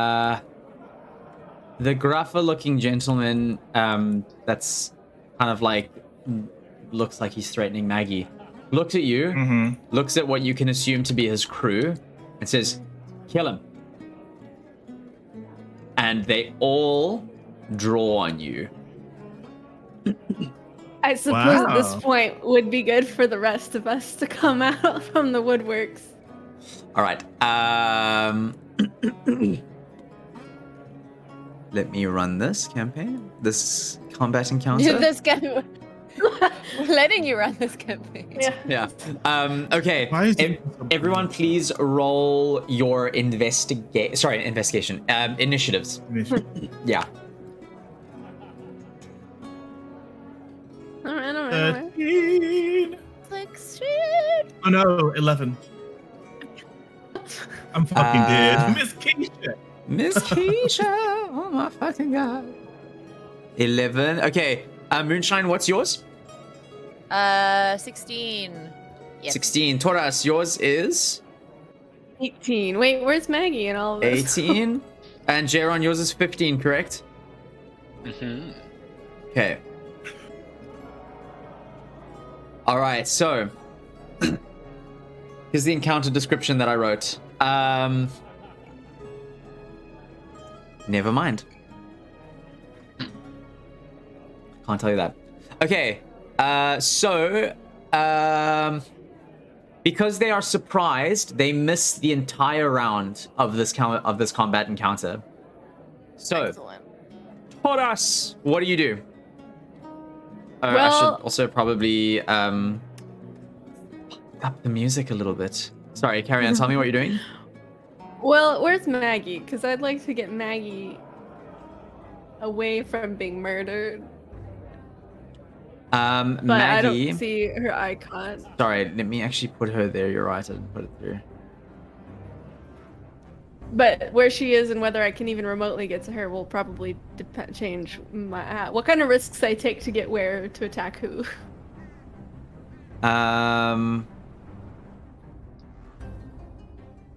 Okay, sorry. Let me place Maggie's character down for you real quick.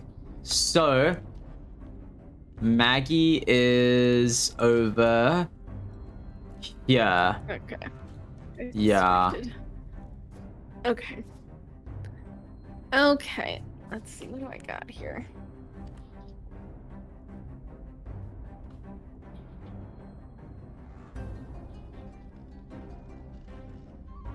Okay. I Nice have and a dope shield. I have a war pick. I have. So I have crossbow and crossbow bolts, but they're not checked. Does that mean I don't have them with me? It Is it means not that you equipped? haven't, like, you're not wielding them currently, but you can, if you I wanted see. to position yourself to do that, then go for it. I don't mind. You can use a Does that- free action to, if you want to pick up and if you want to like change weapons, you can use a free action to drop the weapon that you're carrying and quickly unsheath whatever else you want. And then also priming a crossbow with a bolt also counts as a free action. But you've already done that if you're holding the crossbow, I'll just say.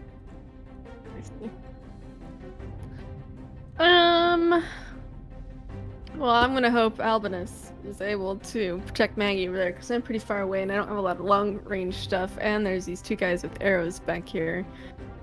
So, I think I'm gonna stab some people with a war pick. Go for it. Who are you killing? Who are you stabbing? And give me the We're roll. killing. Who are you killing? I'm gonna stab this person closest to me right here. Okay. With the arrows, with the bow and arrows. Do a roll for me, please. A roll to hit. I've already forgotten how to use this. Where is my... For you, it's the hit DC +5. You just click the +5. DC. Wait, I'm lost on my page. Where? Do I did need it to go? sneeze real quick? Actions. Oh, here we go. Ooh, Okay. Excuse me. I was on the wrong Thank you. tab. Woo. Oh Okay. no, I rolled so bad. Okay, so No. you swing your pick. That sounds like a hit, but it didn't. So yeah, you swing, but like you're stepping on the snow. Hello? Sorry, my camera's going like really blurry. Woo. Sorry, it's a reflex when someone says hello, you go, hello? Hello back. So while you're like running across the snow, you accidentally catch your foot on like a kind of root, and you miss your swing. Is that the rest of your turn? I don't like. Sorry, I need to go blow my nose real quick while you're deciding. I think I've got action surge, which seems like using it early would be better. I can only use it once. What is I have action surge? action serve means I could take another action, so like I could attack again. I think that is. Can you only use it once a turn or once? Yeah, I can only use it once per short rest. Oh shit. Maybe that's a decent idea. I think I'm gonna stand right next to both of these guys and Okay. then use my action them. surge to take another swing at the same guy. Okay, roll to hit. I'm gonna mark that, and then I'm going to come back up here and please roll better. 16? Roll for damage. Yes! Oh, I don't know what's happening anymore. 5 damage. Not great, but it's something. All right. So, well, that's not, I think. So you take a swing at this bandit there, and you just manage to kind of like gouge just under his rib a little bit with the end of your war pick, and then you kind of like pull out, and he's kind of just really, you can see that he's taken some damage. Is that the end of your turn? Yeah, but I would like to add that I'm coming in pretty noisily from the back because I'm trying to draw attention to myself because I know that I am, of my companions, one of the more physically strong. Okay. So I would like to draw a lot of the fear and attention in my direction while everybody else is coming out to do You're their the tank without telling me you're the tank. thing. Okay. Like hands off kind of thing. I don't know. So while you do that, one of the bandits shouts, "From behind us!" Like the one that's right next to you. And then Moonshine, it's your turn. All right, I'm gonna. Okay, I was just standing behind Albinus for just in case they came towards him. Okay. But what I'm gonna do is I'm gonna step around. Let me just see how far that is. Oh, that is the toggle ruler. This is no, that one. Okay. Press 2 because you're Nope. using the radius ruler now. Right. So yeah. Yeah, Where- like that. Yeah, about there, like So sort of like this. next to him. Yeah, no, that's fine. That's easy. So okay, let me. Gonna plop, plop, plop, plop next to him, and then You even have enough movement speed to jump onto that box if you wanted. Sure, yeah, that would be nice. Okay. Oh my god, I Oh. disappeared. Oh, she yeeted. There we go. No, you're there. You just need you obviously cut the Yeah, land too far down. I think all of us cut it so low that the moment I put myself there, it's like, oh, she's gone. All right, Bye. and then I'm gonna cast Ice Knife at this dude closest to me so that it sprays off to the guy that obviously looks like the gang leader. What's Just the has, what's like, the radius? splash damage. What's the radius of your ice knife, by the way? 60 feet. 60. Oh, No, the I mean radius. like the splash damage. Oh, the area. I think it's 5 feet. Okay, so you're doing it yeah. at the person right in front of you, correct? Yeah, so I'm doing it to the person in front of me so that it splashes to the person. I don't want to hit Maggie. Okay. Roll to attack. 23. Oh, okay. Nice. Roll for damage.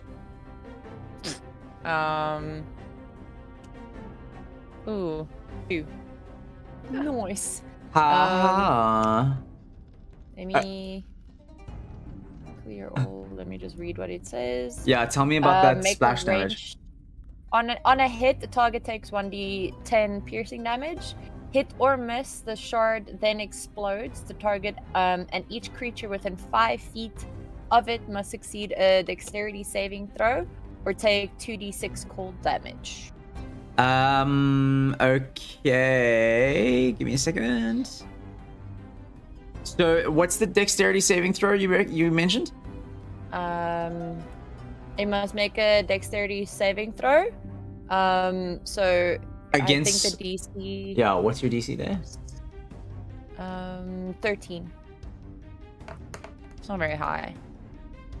Okay, and then all right. So what's the splash damage again? 2d6. So I can roll 2d6 for you. All right. So roll 2d6. You only, and so like the guy that's kind of like closest to Maggie managed to just avoid the explosion. Oh, okay. But isn't it each creature? Hold on. Yeah, each creature takes 2d6. Yeah. So But each of them have The to do target- a roll. yeah. So the target and each creature. So the person that got hit gets 2d6 damage. So I'm gonna roll. Yeah.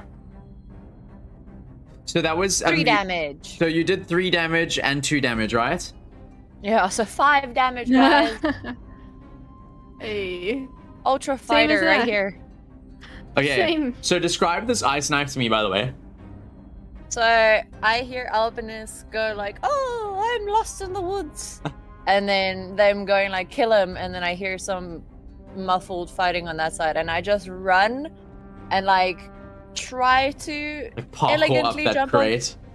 I kind of stumble, but not really. I pop up and I just go like my forearms together, slide them, and then I just throw it at him, and it just stabs him, probably like in the arm or something, and then just pops. Okay, great. Like not like it was supposed to be elegant, but it's like I'm trying to do some cool shit, but it's not executed very well.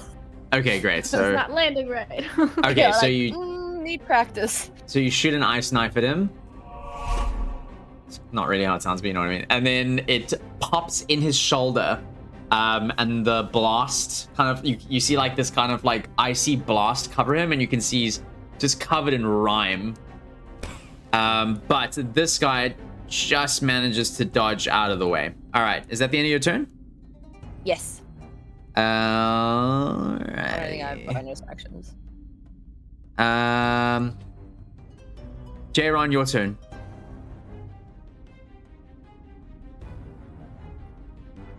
Me. Yes, yeah. My bad. That's all right. Okay, so I've sort of been, I was like stalking just a little ways behind Albinus while this was all happening and like keeping a very sort of like careful eye. And then as soon as like the shit hit the fan and I hear kill him, I'm like, oh shit. And I'm gonna like start like stumbling and running, and like one hand's like sort of like fishing for like my wand somewhere like holstered while I'm like trying to get to Albinus's side. Like this? Yes.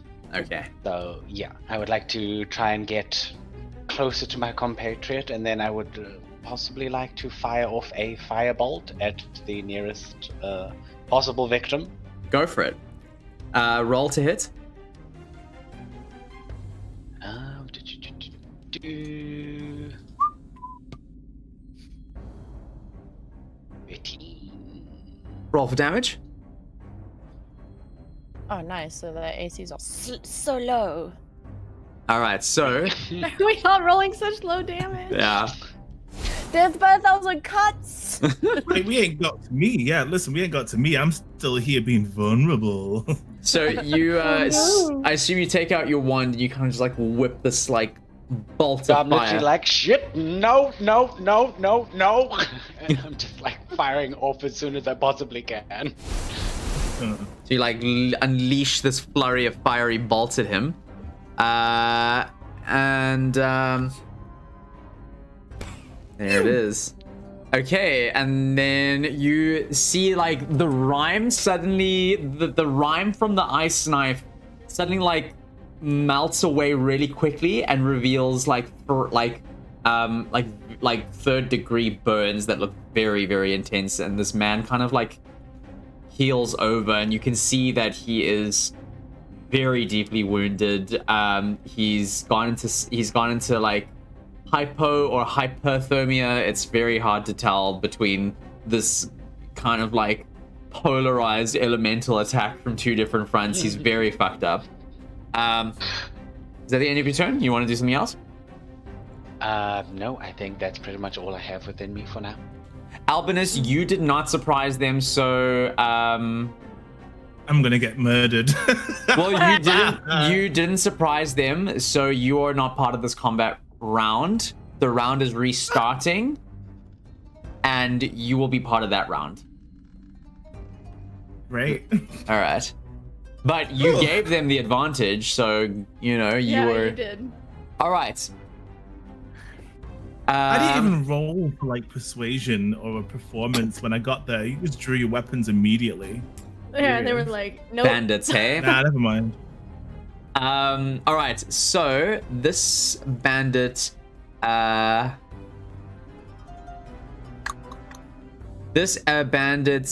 takes their light crossbow out, aims it right at your chest plate, Toras,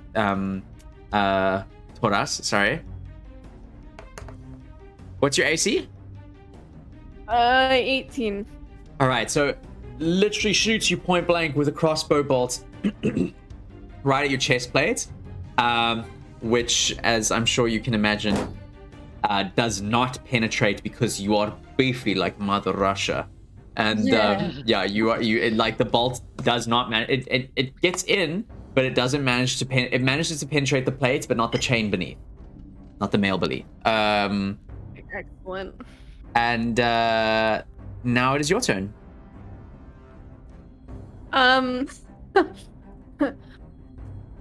Part of me just wants to take it and shank them with it. I'm not gonna stop you.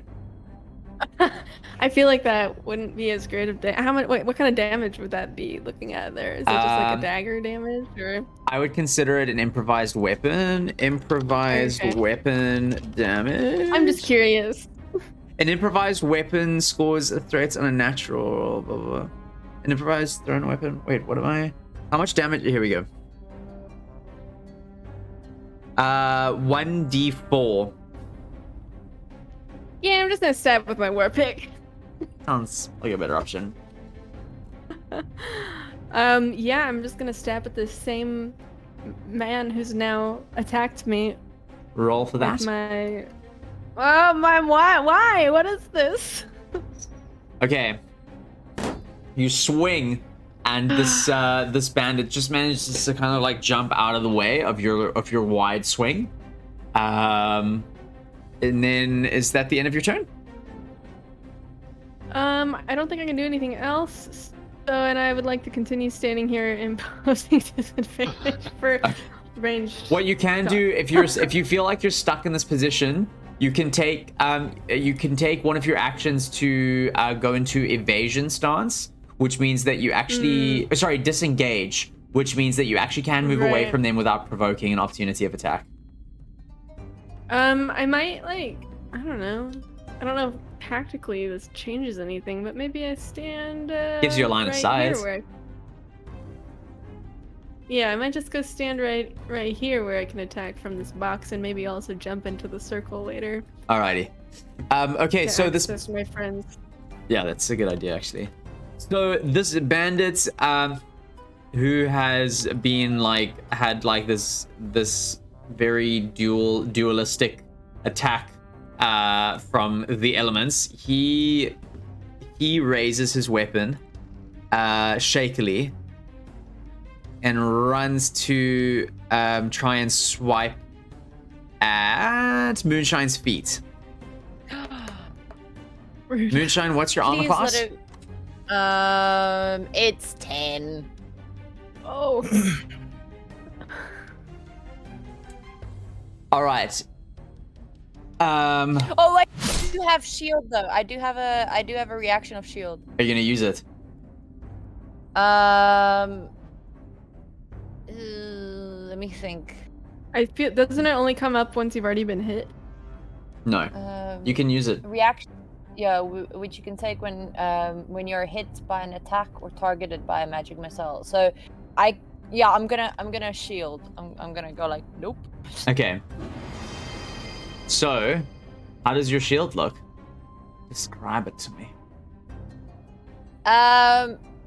It kind of looks like where Albinus's stuff is very like, I'm the fucking shield. very much set in like sunlight and being bright and the light of religion and that stuff. Mine turns like the smoky black, kind of like almost to obscure me. Okay. Like if I were to use it at night, it would be like this dark, like you wouldn't be able to see me. Okay. So you kind of like cross your daggers together as this man takes a swing at you, and this dark, gloomy, shadow-looking veil covers you, and he can't. What does that? Oh, and when he tries to like swing through it, it just straight up stops his blade. And you can see he's quite bewildered by what's going on. And then it is the next bandit's turn. So all these bandits characters are male, but this one's a woman. Because women can be anything, even pieces of shit bandits like this. So this bandit tries to make a run for Albinus. However, while he's doing that, Maggie just clothesline this guy, like as he's running past, this woman, as she's running past Go her. Maggie. And Maggie does. Let me just do a little.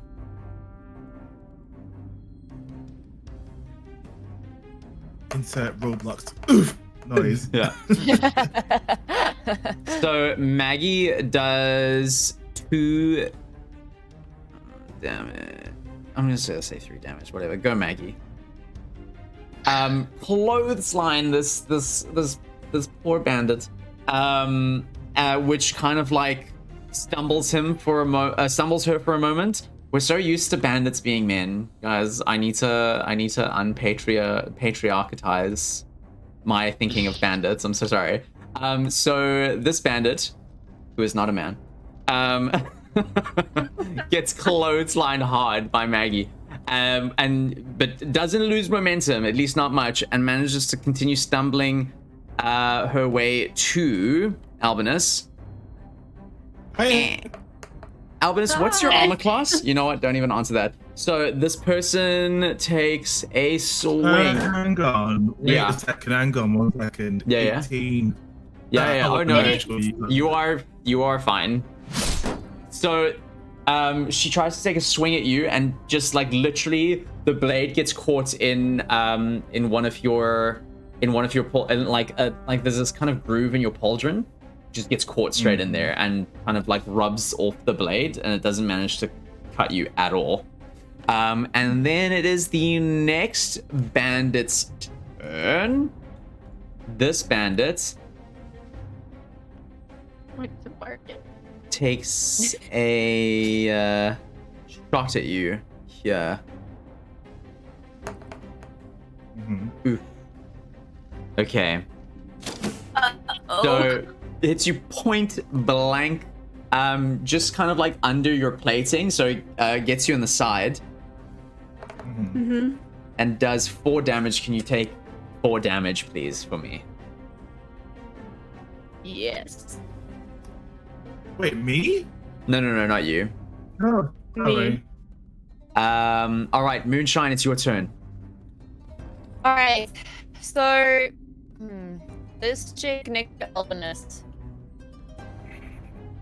she's just been clotheslined. She hasn't actually taken any damage. It was more of like a concussive thing. Like it just like staggered her a little bit. It does a little bit of damage.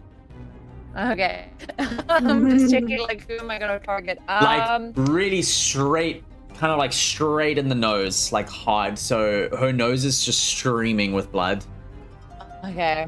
Then I'm gonna fire off a actually, wait, how far is this? Let me just see if I stand here. That's about 15 feet. How is my range on this? This is 60 feet. I don't want to get Maggie. I would like blast her with it. So I'm gonna instead just throw a firebolt at the one engaged with Albinus. Just like pop off a firebolt. Okay. Oh my Which god, one's- it's a 1 for a 6. Oopsie. I rolled a 1, guys. So you rolled a Nice. natural You're not 1. like us. 1 plus my Okay. What is your spell focus again? shoot. Let me see. It's an arcane focus. I think it was like a stone or something, like a trinket or something. From my... Okay, so you hold onto that while you are kind of like crafting your firebolt, and when you loose it, you get like suddenly you have you ever heard like what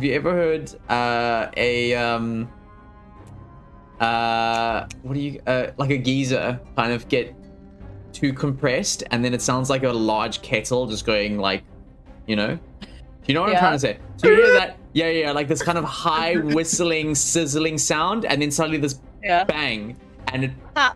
pushes and it like pops you right off the barrel, kind of like forces you, and like you hit the tree behind you with your back, and you fall prone on the ground. Nice. Yeah. I've totally done this before, guys. You don't take any damage though. Is that you can use the rest of your movement to get up? That's about it, I think. To be fair, this is very like canon because my is untamed magic, so it just like came to me one day, and sometimes it just fucks with me. That's fair. I've actually forgotten to use your wild magic mechanic. Remember. So I get up with half my movement, so that's into 15 feet use. So I'm just gonna let me see how far I can get. Am I the only one that's having a problem hearing Cthulhu, by the way? Not like a problem hearing you, but your mic's a bit choppy. Hello? Okay. Oh, maybe? Is it just me? Are you all hearing it as well? I was No. there. Yeah. Oh no, I'm hearing it on all of you. I'm worried that my internet's gonna suddenly bomb. Oh well. Okay. So So yeah, I'm gonna. Ooh, hello. There we go. Can I quit? Stop it! Why can't I pick up my girl? There we go. do you want me to do it? Oh, Oh, there you go. I didn't want to register. Trees. Oh. Oh god! I'm just putting her down there so I can change camera angles. Wait, I got you. Yeah, I'm just gonna walk so I can see people. I'm gonna stand like next to, like not right behind, but at least like line of sight of everyone. Just like, like dusting it off like that. Okay. Jayron, it's your turn.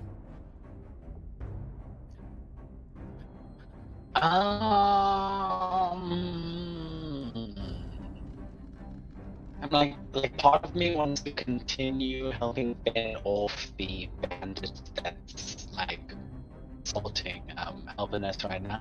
But also part of me is a little bit worried for Maggie.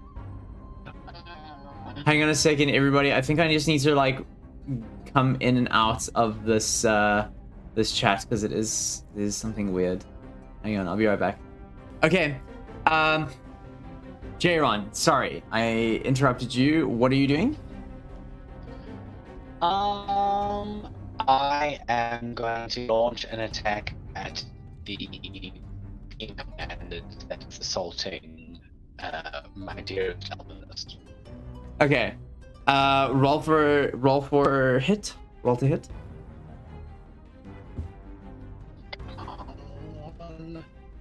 Ooh. Okay. Roll for damage. One. Ooh, my god. Nice. Nice. All right. So, you basically you just launch this bolt of crackling fiery energy that basically upon impact with this bandit just completely ignites everything ignitable on her clothes. Everything starts crackling and popping, and she's just almost in seconds immolated before your very eyes. And you just hear these gurgled, charred screams as she falls to the ground in a fiery kind of hellish sight that melts into the snow. And she dead. Wow. I'm saved. Nice. Is that the end of your turn? And I end my turn with a triumphant, don't mess with my cleric, bitch. Don't mess with my cleric, bitch. Okay, then okay, so then this bandit here looks to Maggie and says, "You're coming with me, Missy," and kind of starts dragging her off. How far is that?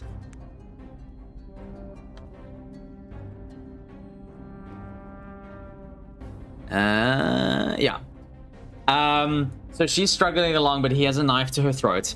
So she's kind of not really doing anything. Okay. Albinus. What's up? If I do anything and he has a knife to her throat, then I'm pretty much buggered because anything could go wrong. But there are still 2 other guards, no? Yes, there are. There's Actually, there are 3. total There are besides- 3 in total. There's 1 near you and 2 near me. One near me. Can I just well, let him keep that to her neck. We need to go to the guards first and surround him. So, can we please words of radiance? Oh no. How far is he away from me? How far is which one? The one that's still alive, that's close to me. Closest to you. I can't see Oh, anything, my screen's completely blurred. he's 2 tiles away from you, so 10 feet. Can I use words of radiance? Yeah, go for it. Is it a spell or a cantrip? The spell. Can I just kind of god mod for a second? This guy looks really fucked up. Words of Radiance is. Hang on, is it a spell? Or, are you sure? No.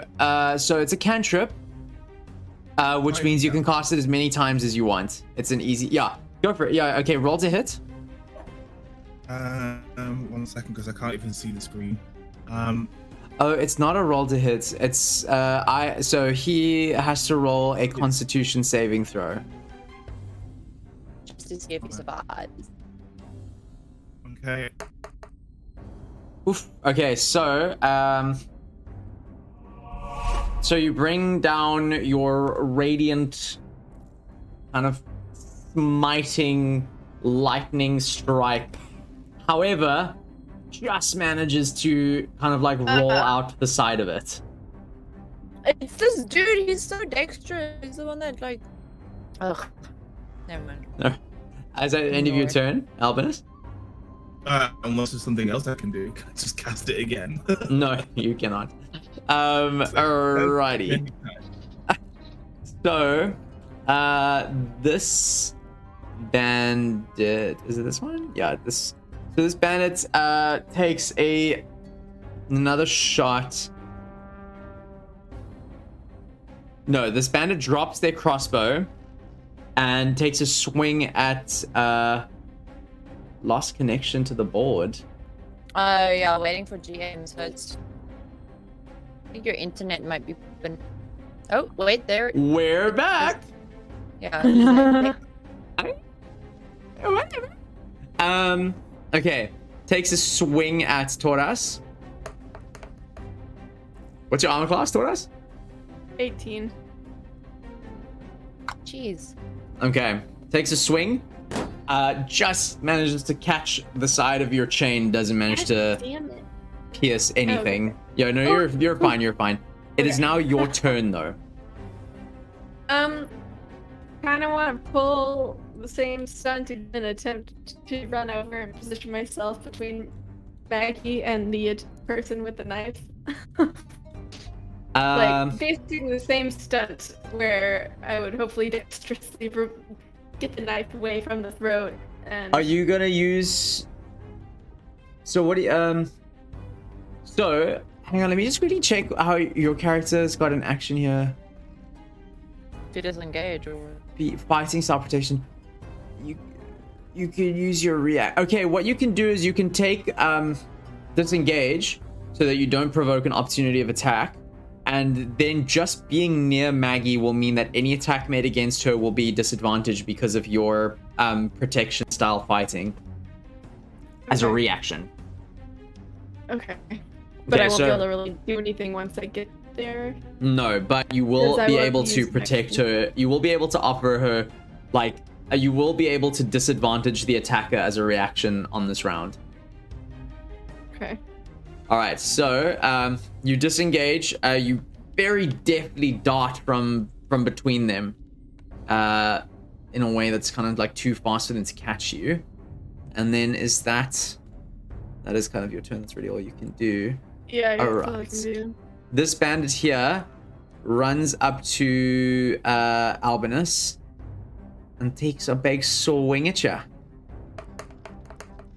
Yikes. Okay, so manages to kind of like swing at you, but then you kind of like very, very deftly and gracefully kind of twist and dodge out of the way. A lot of finesse in that.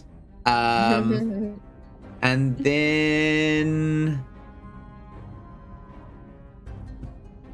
this bandit chases after you, takes a swing at you, Toras. Oh, go away. And just manage, and again, you kind of like parry their attack away, and they do not actually hit you. Moonshine, your turn. Alright. So... Oh my god, can you please? I'm gonna...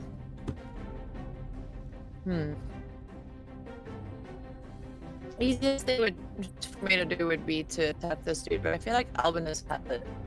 So what I'm gonna do is I'm gonna go 1, 2. Yeah, like it's 6 tiles I can move, right? That's 30 feet. Yeah. So then I'm gonna. However, Oh my god. you're provoking an opportunity of attack. True. If you get on the box, you'd still have a better vantage point, and I don't think you would provoke opportunity attack because you're right next to him. 6, 7, so like 35 feet. No, it would provoke because climbing is climbing counts for more than. What is climbing? It depends on the height, but it would basically be enough to be out of range and provoke an opportunity. You know what? It's the person that Maggie is far enough that I could still is still like in range that I could lock another just a spell at them. So I'm gonna try fireball again. Grab my hands together and just say, "You got this," and then try and throw a firebolt at the guy with his back to me. So right next to Maggie. Sorry, I just want to ask, is anyone on the stream noticing some quality issues with the stream itself? It's jumping. That's very annoying. Yeah, something's really wrong with my internet speed, with my download. Oh well, nothing I can do about it now. Luckily, there is a YouTube video for people to come watch if they, you know, can't be there right now. I mean, that's true. All right, so you launch a firebolt at who? You said? At this doodle, this one over here. Okay. The one with Maggie right in front of him. Roll to hit.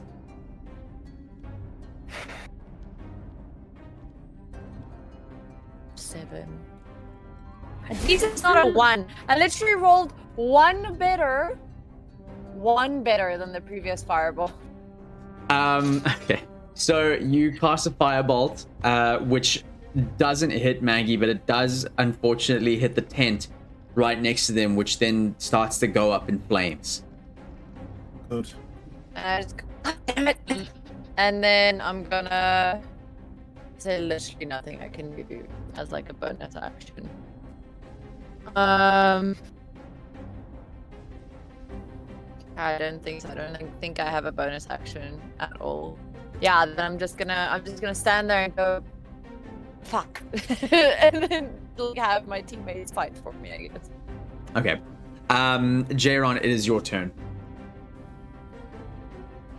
I am going for the next cheeky bugger that's trying to mess with my cleric. Like, I thought I made it very clear about what happens to people who try that, but clearly the message is not going through. So we're firebolting someone else. Your stream was just dropping. And Okay, roll to hit. oh, I know. Has the stream dropped? It did for a second there, yeah. Sorry, I'm just quickly checking for a spell. It's not him. I'm just quickly checking the range. Okay, roll to hit there. Oh, you did. Okay. 17. So, roll for damage. 8. Okay, so same thing that happened with the last person who fucked with your cleric. It's like 3rd-degree burns all over the body, starts writhing and screaming and rolling around in the snow trying to put out the fire. Oh my god, I thought you were vomiting. Cthulhu. I thought you just were like, bleh. I was like, I can tone it down if you want. Oh god. Where I'm eating during the gore. Yeah. Oh my god. So he starts like writhing around in the snow, and eventually the flames do get put out by the snow, but what's left is this very severely damaged, lifeless body. That's so wow, you are quite literally on fire today. That's your You are on fire. yeah. The only one delivering real damage in this bullshit. Oh my god. It's my time to shine. All The right. rest of us are just extinct. Mess it with my albinist and I just won't have it. All right. So then this guy starts backing away with Maggie and says, and looks at Taurus and says, easy now, you watch yourself. I've got a knife to her throat and I'll do it. And is kind of like slowly backing away with her. If I'm close enough, my reaction to go into effect, that should be close enough to provoke an opportunity attack if he's leaving my range. Because it's 5 feet. Yes it is. Yes it is. But bear in mind you can only make a melee attack. And and considering that how would I play this? I would let you follow them for a protection disadvantage in the event that he, like, I would say that if he does try and, you can tell me if you want to follow him and like stay close. In case he does like attack, then you can offer a disadvantage, but not if you take an opportunity of attack now. Yeah, then I would just follow along carefully, like, take it easy, don't go anywhere. Okay. Albinus, it is your turn. Does he technically have his back to me? Because we killed that other dude that's in front of us, right? Yeah, thanks for reminding me. There's also 2 more other bandits as well. Yeah. So he hasn't got his back to you, but he's not paying attention to you. I would like to do the magics. What kind of magic would you like? Sacred flame. Sacred flame. Roll. How does that work again? Let me check. It's a dexterity. Fuck, it's a dexterity. Okay. I would use guiding bolt as a spell. Can I? What are your other spells? That's it. Word of Radiance. Yeah, you got a whole bunch of spells. Wow. Cure Wounds, Ceremony, Bless, Guiding Bolts, Protection from Evil and Good, and Shield of Faith. Oh. Lord. Okay, Guiding Bolt it is. So let's get into it. Should I just click on that thing? Yeah, roll to hit. Hang on. Wait, where did that go? Good question. I don't think it went anywhere. I don't know where you are. So you want to roll you want to click the +5. Sorry. Oh, okay. I've been having problems with my. Fuck! I rolled the 6. You rolled 6. Yeah. So you shoot this kind of bright, almost like a blaster, you know, like from Star Wars, but like a pure, like kind of golden light directly at this person, and it just kind of like it literally looks like a blaster, fires at the same speed, and it just like shoots straight past them, and like into the forest. And now he's kind of like alerted to your presence, and he's just turned ever so slightly with Maggie kind of in tow there. All right, can you please say that you cast that? Click the cast button so that it counts as a spell point. I pressed it before. Okay, great.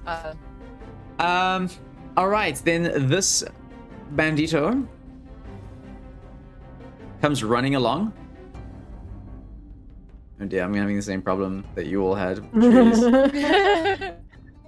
It looks really funny when I've got the trees invisible.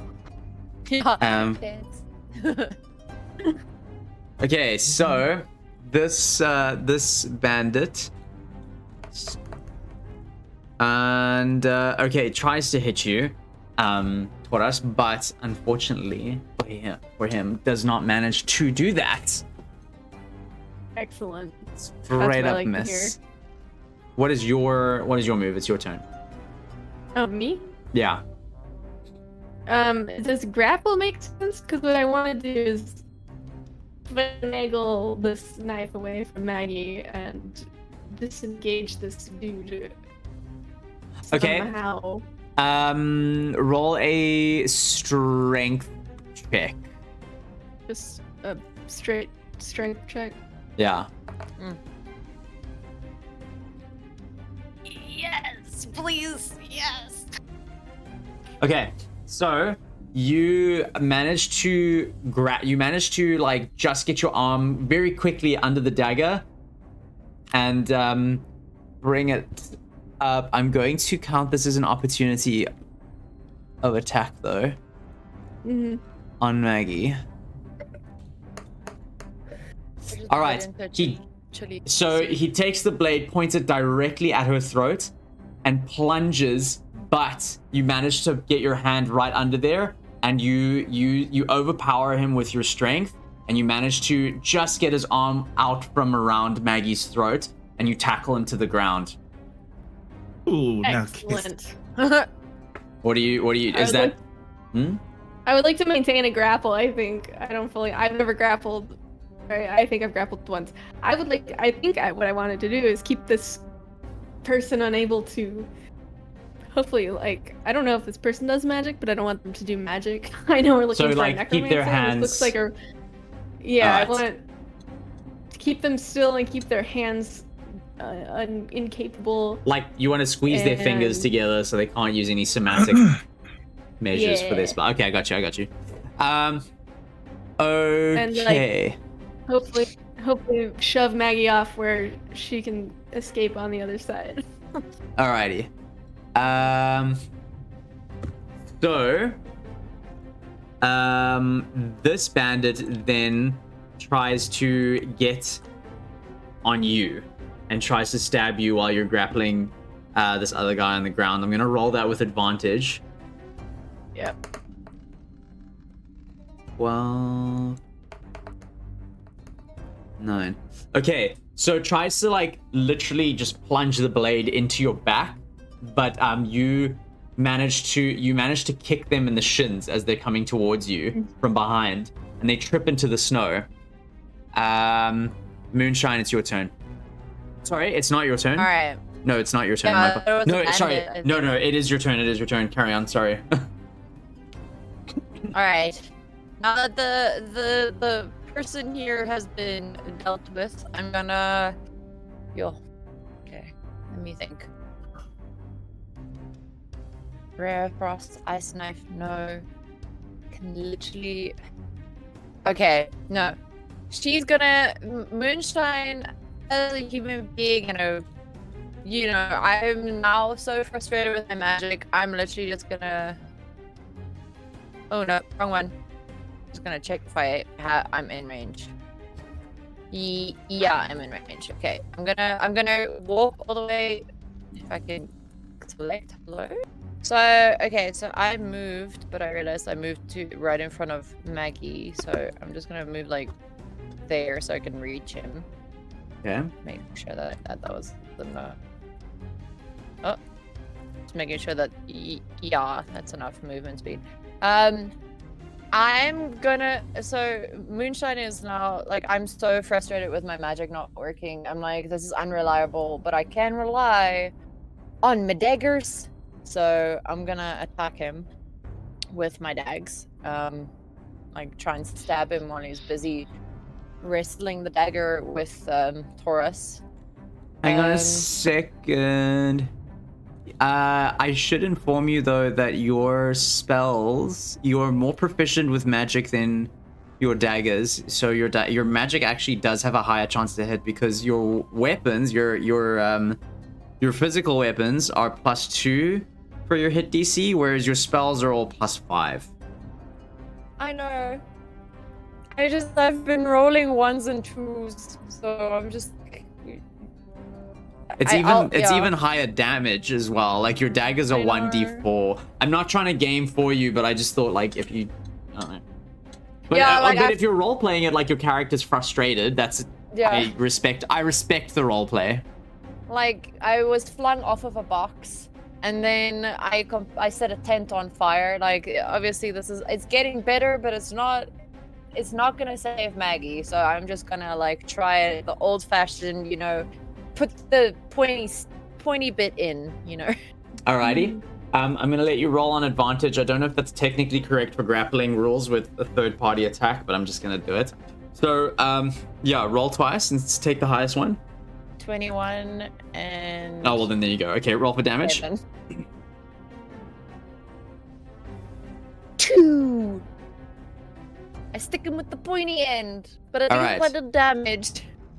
So you just managed to stab him in the shoulder, while Taurus has got him pinned down, and he obviously is not very happy about that. Hey, not gonna lie to you. Owie. You stab him directly in the shoulder, and he screams out in pain. And Jairon, it is your turn. Can I fry him up like some crispy bacon? Is that a thing that can happen? You can, Or will I although. risk- Okay, so let me lay out the battle scene for everyone currently. There are two. So Taurus is on the ground grappling this guy, but there are two healthy-ish looking bandits that are like literally on Taurus's back right now. So who do you choose to Can pick? I be able to reach either of them? You can with magic, yes. Fabulous. Then let's do it. How far where would you like to move? You can move 6 tiles. Let's have a look. Chris, yeah. What? How does one? Oh no. Left. No. You just want to left No, click. hold on. There So we go. Okay, it was not doing the thing just now. Just for future, put the dot on your character, like in the middle of your character, not next to your character. It doesn't matter for now though. It's not the big deal. So I can move to here. Yeah, you can. Awesome, then I shall do that, and then I shall try to ricochet another bandit. Okay. Go for that. I'm just trying to see what else you got here. Remember, you got magic missiles as well. Hey, have you read through magic missiles? No.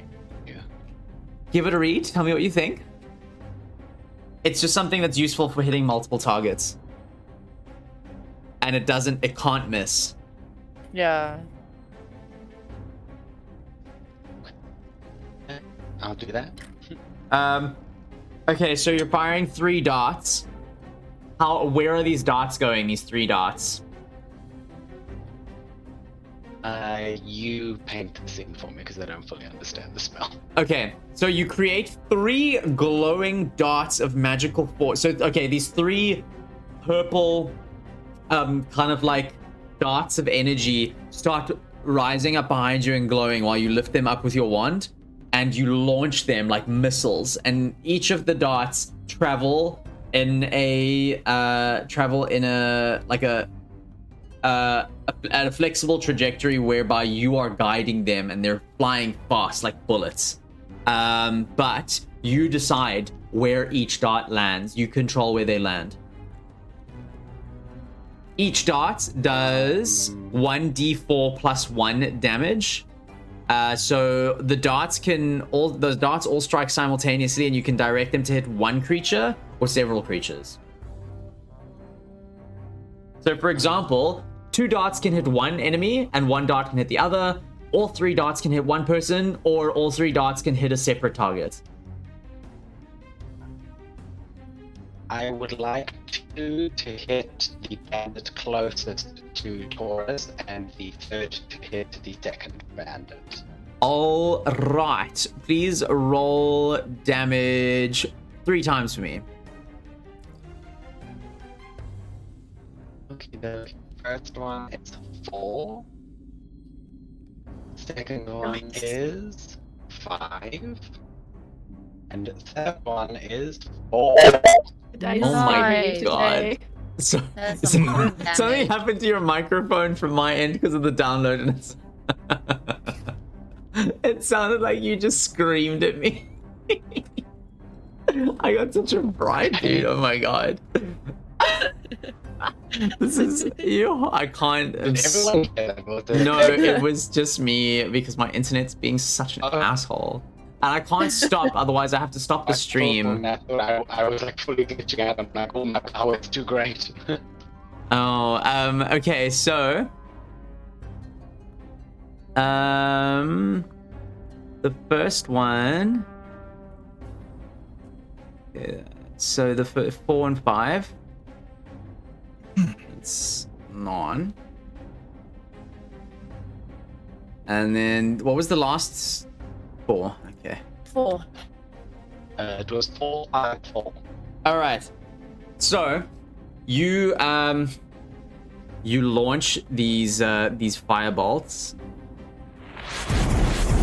Not firebolts. Sorry, the magic missiles directly, and they just kind of like fly at each target at like bullet speed, kind of like pushing them back, but also creating like this kind of pop, kind of like a bullet right at them. They have been. You can see that they are seriously wounded by this attack, and with that, it is not your turn. It's the bandit's turn. So I'm rolling. So Taurus, roll a strength check for me, please. Yeah.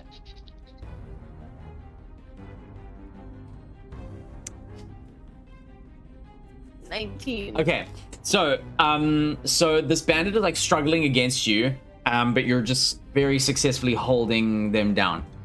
And with that, Albinus, it is your turn. Hello. Well, I would like to cast a spell. Let me have a look. Do I have any area of effect spells? Just out of curiosity. One of them, isn't it? No, Oh, you don't. oh, okay. Yeah, no, you don't. Okay. Great. I thought I did. Shit. Well, in that case, can I literally just do another guiding bolt just to get one of them down at less than the damage? We've not taken any. We have taken damage. I can't see everybody else's stuff. Yeah, hang on. You want to do a guiding bolt spell? You can see that everyone is very badly injured. So I mean, that's Well, like that's the thing. I'm Huh? trying to see everybody's stuff. I can't see your screen. what do you mean everybody's stuff? Everybody's damage. The Like, enemy's damage, you can't. everybody- I can't show you the enemy's damage. No. Sorry, I meant. Also, I thought you meant we were badly damaged. That's why. I Oh was no, confused. you guys are fine. I A think I guiding don't know. bolt I'm not would paying be attention. absolutely wonderful. The other So, two bandits you're are not looking good, so you wouldn't want to use a big old spell that costs your spell slots. I think it's. Well, we've already used it once, haven't we? I mean, yeah, you can go for it. It's not like Yeah, you can do whatever you want. yeah. What Okay, the roll. fuck? Okay. If they're already badly injured, then there's no point. So can I just use a different spell? Sure, you could do Um, Sacred Flame or Word of Radiance. Word of Radiance, you Yeah, have to be within 5 feet, whereas Sacred Flame, you can be in We're gonna go for 60. Sacred. We're Yeah. gonna go for Sacred Flame. I don't want to get too close. Okay, So- roll. So what is that? Dexterity, hey? Yeah. Mm-hmm. What's the skill check?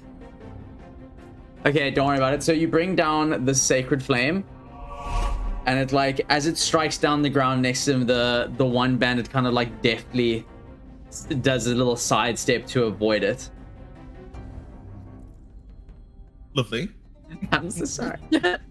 Okay, and then it is this bandit's turn, and this bandit is going to do this. Is going to attack Toras again with So rude. advantage. All they're doing is taking out holding their boss down on the ground. I don't understand. Okay, so this person tries to hit you again, but you manage to angle angle your arm so that you're still holding this other bandit's arms like constrained, restrained. But you manage to get your shield just at the right angle to like kind of block the attack. And yeah. Toras, your turn. You want to maintain this grapple or you want to do something else? Pretty much, that's my current plan. I would love to tie this dude up, but I don't think 6 seconds is long enough to do anything productive in that direction, so I think I'll just keep grappling. Roll a strength check for me, please. Every time it makes me so nervous. No! Ow! All right, so this bandit manages to get his knee up right against your chest plate, and he, with all his weight and force, he just like shoves you off of him with his leg, just straight up kicks you off, just really donkey kicks you into the, but now kind of kicks you into the flaming tent. You don't take any damage. Don't stress. You don't really move that far, but you kind of like you're dangerously close to the flaming tent. My mistakes are coming back to fight me. And then this other bandit comes up and tries to strike you while you've been kicked out. Which you manage to very gracefully and nimbly, you kind of do like this kind of axle pirouette on your feet as you're trying to regain your balance, and like smack the oncoming attack with your shield. Moonshine, tell us what is up. Spill the tea, sis. Alright. So, seeing that the dagger has now worked, I'm gonna go like, all right, one more try, and I'm gonna like try and just firebolt this bitch in front of me, like trying to go like, all right, shaking off the nervousness going on. You know, you can do this. I'm just gonna shove some fire up his ass. Has Maggie like stepped away out of immediate danger during the several turns where I was grappling this other bandit, or did she just stand there being ready to be taken hostage again? Just to paint a picture. Maggie's kind of like backstepping the whole time this is going on. All right. I know. Hey, you've never used Tides of Chaos. Your sorcerer feature. Once per long rest, you can Where? gain advantage on one attack roll, ability check, or saving throw. Before you regain this feature, the DM can have you roll one on the Wild Magic Surge table I after you didn't know come. that existed. I did not know that existed. You want to use it? Once per long rest, you can advance it in one attack with a check or throwing. Yeah. Yes. Before you. Sure. Yeah, I'll do it since I rolled another one, and I'd rather not roll another one. Alrighty. So, advantage on an attack. Okay, that means I can re-roll. Hopefully, it's What- not a one. What spell are you casting? Firebolt. Like just because like Ice Knife would hurt Maggie.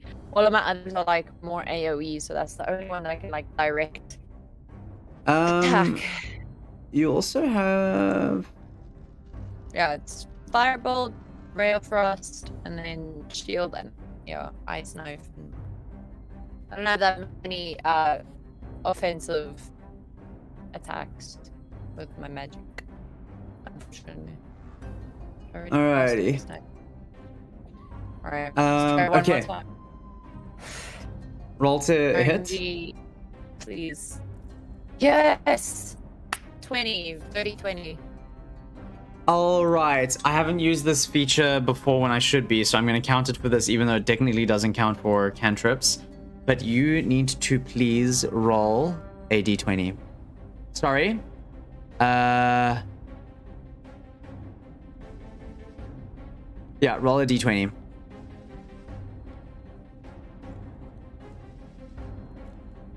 Seven. The 7 and the 1 look scarily alike.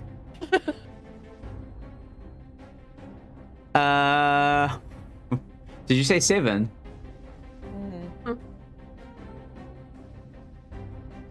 Man. Okay, so It's fine. you start It's fine. you start conjuring this firebolt in your hand, and you can feel like this incredibly potent font of magic swell up, and I'm frozen. Can you all still see me? Hello? What the hell is going on? Oh my god, I can't deal with this. I'm so annoyed. Okay, so you start summoning this. You start summoning your firebolt to kind of lash at this bandit that's now kind of gotten out of Taurus's grip, and you feel this potent font of power just swelling within you as you like concentrate all of your energy on being able to cast the spell efficiently, because of how frustrated you are. However, suddenly the power starts to build and grow too strong, and you now are feeling unable to contain this, what is now looking like a little mini nova growing in your hand. It's a bee. That's not good. I'll lift it up to the bee. Oh my goodness. Summoned a bee. Oh my god. What have I done? Hang on a second. Sorry, my internet's really slow and I'm trying to Google, not Google, I'm trying to use the D&D Beyond search function to...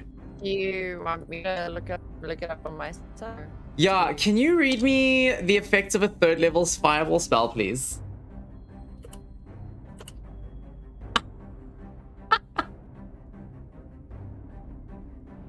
Alright. Loading. at higher levels.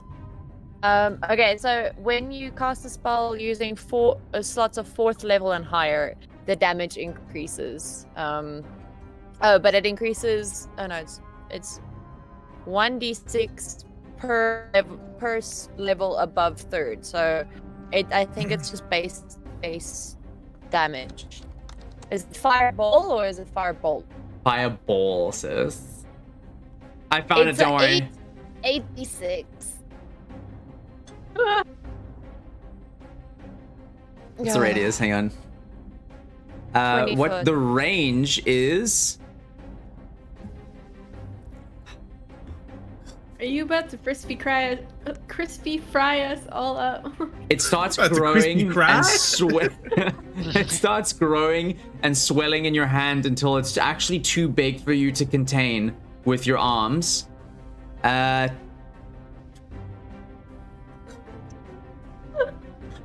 It's a 20-foot radius sphere. 5, 10, 15,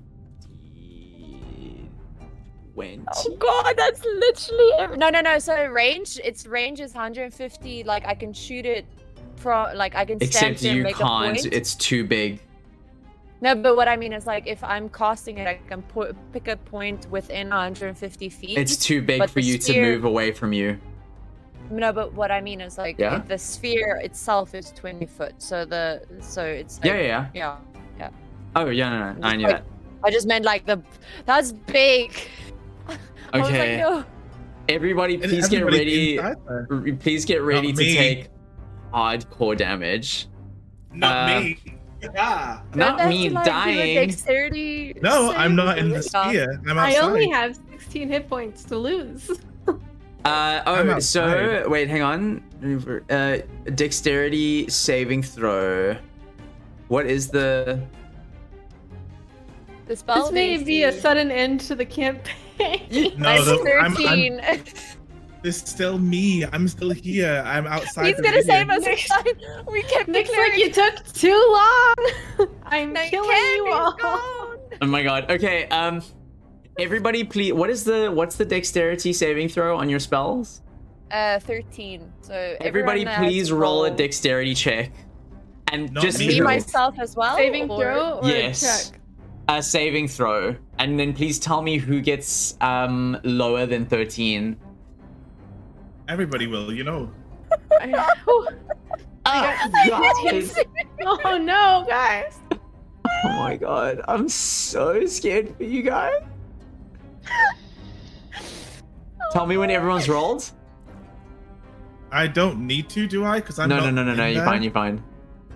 Good. I need to. Oh my god, I need to roll for the bad guys. I think we all roll. Okay, are you the only one that didn't roll higher than 13, Moonshine? Isn't No. Everyone. Oh no, you No, need they to do a dex save. Oh no, Wait. Wait. Jayron did a check. No, Jayron did a check, not a save. Oh yeah, sorry. Jay. What's the wait. difference? So for instead you, of clicking on the top row, there's that little block it's right in it's the the left-hand same for it's corner. the same for him, unfortunately. But Jayron, you have.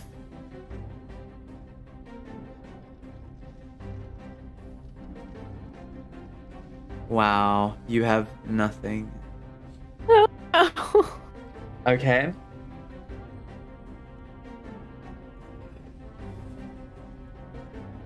Okay. Let me quickly do the damage for these bandits real quick. Or rather, dexterity. You're all here. Okay. You're like, no damage with this one, no damage with that one. Oh, I'm going to do God. all the damage. Like, fine, let's kill everyone. Okay. And then, oh god. Okay, Jay. How much damage is it here? Okay, a target takes 8.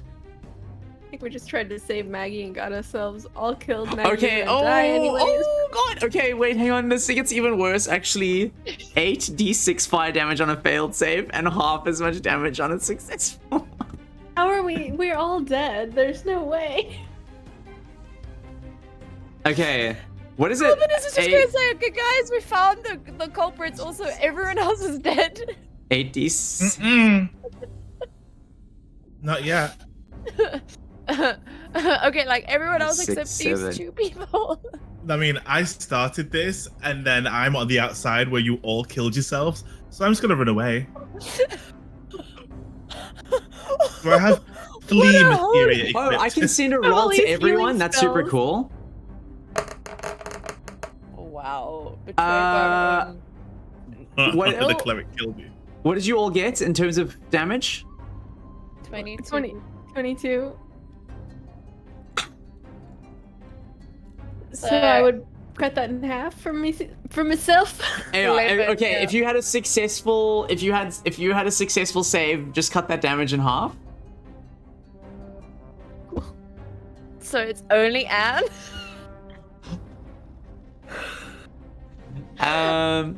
Who survives? At least D&D I- is entertaining. Do you survive, Anne? I survived. I have 5 hit points left, I think. 16 minus 11 is 5, right? Yeah. Yes. Okay. If Um, I took half, that would be great. I would have still be in the battle. Okay, are you Cthulhu, you're a casualty of the explosion? Yeah. Jaron, are you a casualty of the explosion? Like you're dead, hey? Well, we're gonna do What? saving throws. We're not dead yet. You're not dead. You're Okay. still As long as you so, don't take double your HP. Yeah. so it's this ball of fire, and I don't know, maybe you scream something like, I can't control it, or I can't stop, whatever, dramatic. And then before you can even get away, you suddenly realize that you can no longer control what has become this massive Nova bomb that's growing in your hands. Sorry, to explain to everyone who's unfamiliar with why this is happening, Moonshine is a sorceress and uses wild magic, and every now and again wild magic can become unpredictable, and then it gets a randomized spell effect whenever a spell is cast. I go from you roll a number, and I pick that number, and I find out what that number corresponds to on the wild magic effect board, and this just happened to be it. It's probably one of the worst ones to have, unfortunately. But I've been everyone, rolling really shit today. Like, on the not bright surprised side, at this happened. everyone else is dead.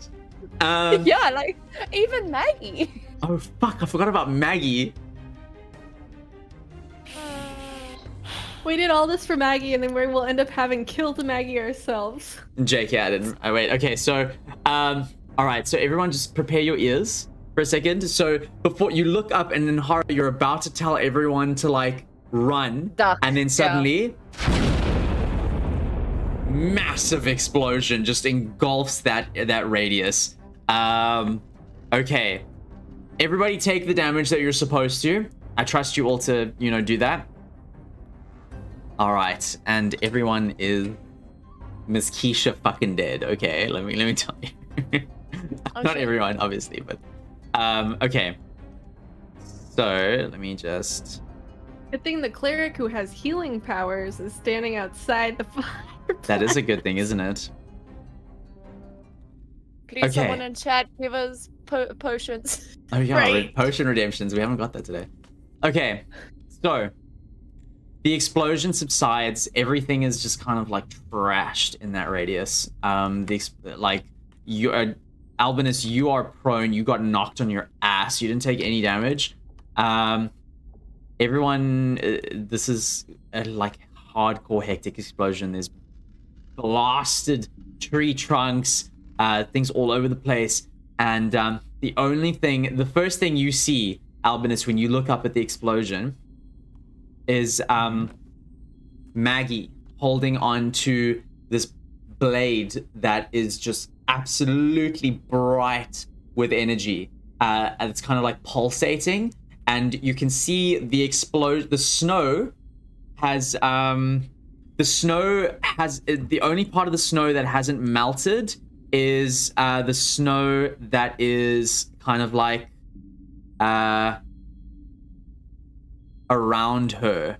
That's kind of like as if the heat didn't melt the snow that was behind her during the blast. Does that make sense? Yeah. Okay. So Maggie, and she's kind of like standing there and she's just like shaking and holding the blade over her. Then the blade stops booming and pulsating and just looks normal.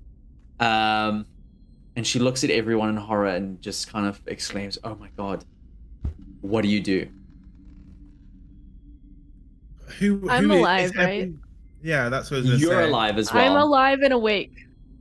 Is there who else is alive besides me, Maggie? No. And just you, Maggie, and Toras. Everyone else is dead. I'm just gonna throw a cure. So Jayron and Moonshine are not dead, but they are not only unconscious, but in very, very critical condition. So fuck. So yeah, what do you two do?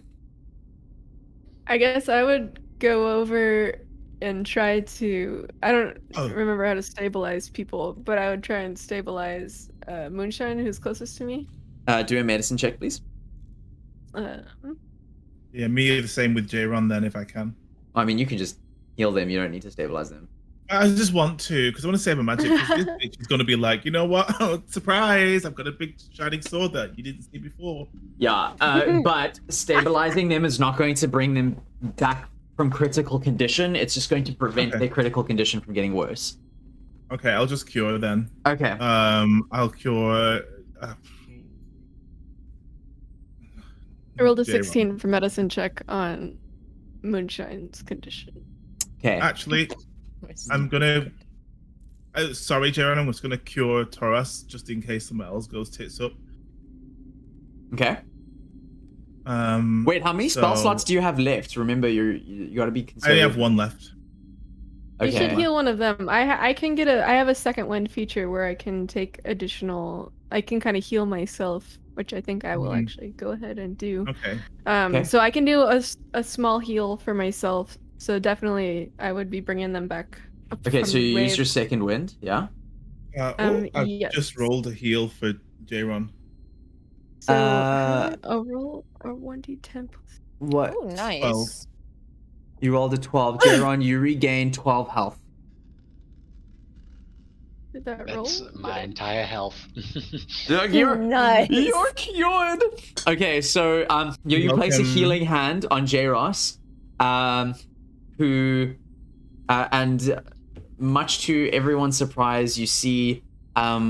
Wait, hang on a second. How much damage did you actually take, Jayron? What it came to, like, what, 20 something? I don't know. How much is your max health? 12. So 24. Oh, So okay. just almost died. Wait, no, hang on a second. So your max health is Wait, 12, second, I need to step away. and you took 22 damage. Yes. Okay, in any other game, you would be beyond coming back, but yeah, if you take more than your max health as a single form Double, of damage. No, it's double. Is it? It's double. I So thought he so. he was 2 points shy of. Okay. completely That's what I biffing was it. trying to figure out, because I was like, I would have let you live either way, because like this is a newbie friendly game, and also I was cheeky to pull out that wild magic on a cantrip. You're normally not supposed to do that, so I would have let it slide. But okay, yeah, you were like 2 points of damage away from a total like execution. Like there's no bringing you back from that. Okay. I'm so sorry that I chose that moment to do wild magic for you, Moonshine. Hey, I kept going like, "Hey Nick, remember you can do this thing," and then I forgot. And then suddenly we finally use it. The one time, I don't know if I ever want to do that again. I'm gonna be honest. Yeah, I'm like, I don't like it. Lord. No. Yeah, I'm never playing a wild magic sorcerer ever in my life. Okay, Oh my so God. all of the burns and the flaky skin and the injuries that you sustained from the blast miraculously kind of start to fade away. They're not gone. You can definitely see that you got done fucked up. Okay, your hair is singed. You know, your clothes are like, if you were wearing cloth, it's not there anymore. You were protected. Like quite significantly by your mage armor. So your mage armor prevented a lot of the burns, but what actually did the most damage was being pushed around by the force and just being bludgeoned against stuff, and obviously also that kind of like sonic impact on your brain. Okay. So, what's up? What are we doing now that one of us has come back from beyond?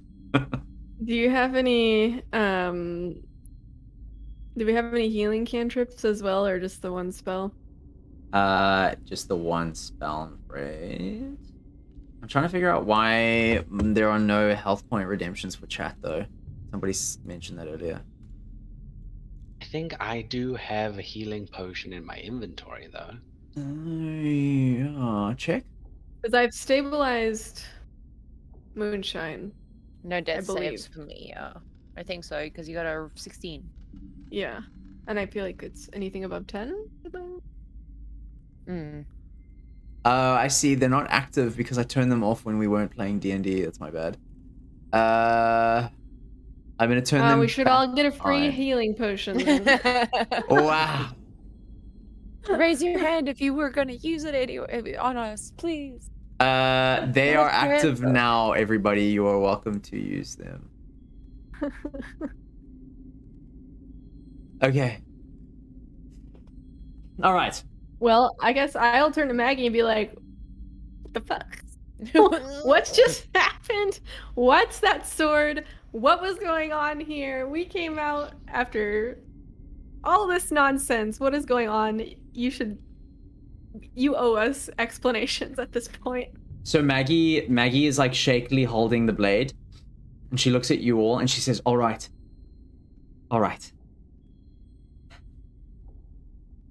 I killed Marcus. Oh, for fuck's sake. But I didn't kill Jan. And I oop. Like, There's Alvin is just fucking absolutely- flipping a table. There's absolutely nothing that would have linked her to any of this.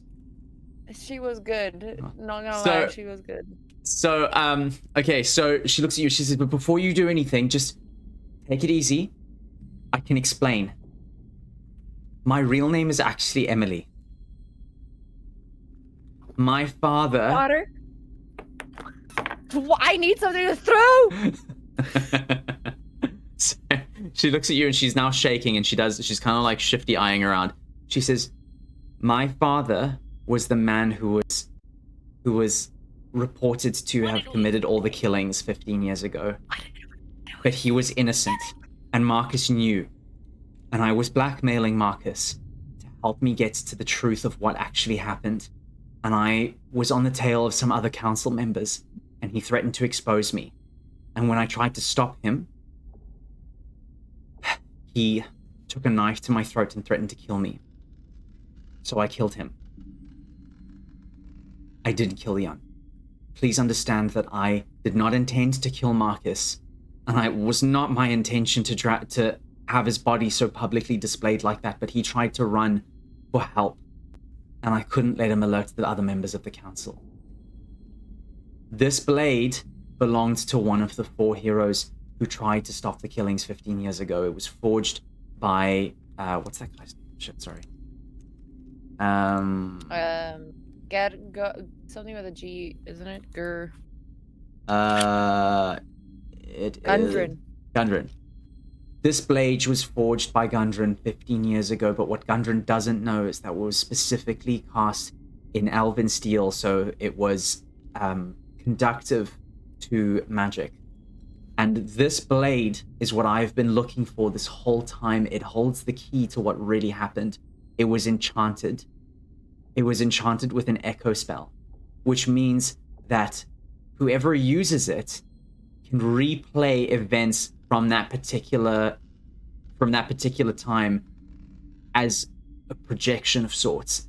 And I'm going to use it to expose whoever was actually behind those murders 15 years ago and clear my father's name. But I couldn't do that because I didn't know where it was. And when they realized I was looking for it, they hired these people to have me killed. And that's the truth. We know. You could have fucking told us from the start. We'd have come and helped you. Jesus Christ. We So called it from the start. We knew that it was the daughter, damn it. The daughter So- guy. So she lets out this big relief and she says, "You're not going to turn me in." Absolutely. No, we're here for the truth. I'm kidding. She starts sobbing and she says, I didn't know who to tell. I didn't know who was on my side, who was in their pockets. You have no idea how long I have been trying to expose them. And as soon as I killed someone, it felt like time was rushing against me, and then you four arrived and were trying to investigate who killed Marcus, and then Jan, and I'm so sorry. I am so sorry I didn't tell you, but you have to understand I didn't know who to trust. So can I trust you? Yeah, where was the sword? Well, when they took me, they started mentioning the sword and how they were commissioned to get it back from Gabby Glownose, who, from what I managed to ascertain, was apparently in possession of it and was blackmailing them for a position of power in the council hierarchy. And then they hired these thugs to steal it from her. And I don't know what's happened to her, if they have it. She's probably dead, if I'm being honest. And then their next target was me, but luckily you intervened when you did. And who are they exactly? I don't know. I know that it was 4 members of the council. One of them was Marcus, and I don't know about the other 3. Let's use the sword. Show me the echo. That's the problem. It can only actually be activated by somebody who is a spellcaster, and I am not. And let's get to it. We got loads of them. Gesture to all of my friends. Ah, you must be new here. If you didn't notice, one of them tried to just kill you all. Right. Do we? Well, then let's do that. I must warn you. Marcus was originally in possession of the blade, and he tried to use a dwarven arcane technique with flux to try and induce the magical effect beyond its limits in order to erase the evidence of the echo. So I don't know if that's destabilized it in any way, but I would just be careful when using it. We've had such luck with unstable things. I mean, we're at the point now where it's, come on, let's get into it. And it's all going to point back to the other 2 council members, because they sent us on a journey to the hut where Jan was dead, and then we Where got they ambushed. expected us to die. Yeah. Who would he? Mhm. Okay, so we know, Right ring that I've got. we know that we've been haunted by a necromancer. Do you know who among the council or who here would be the necromancer? No, I don't. Unfortunately, I didn't even realize that anyone was capable of necromancy until I heard about your encounter. The only one because I cast Detect Magic when we were with the council, and there was only one council member that wasn't in the room when I cast that. And wasn't it the sister? It was Jan's sister, yeah. Jan's sister ran out all like That would be in cold. a tilly. Like, I did Detect Magic on everyone else in the thing. So, was it the sister?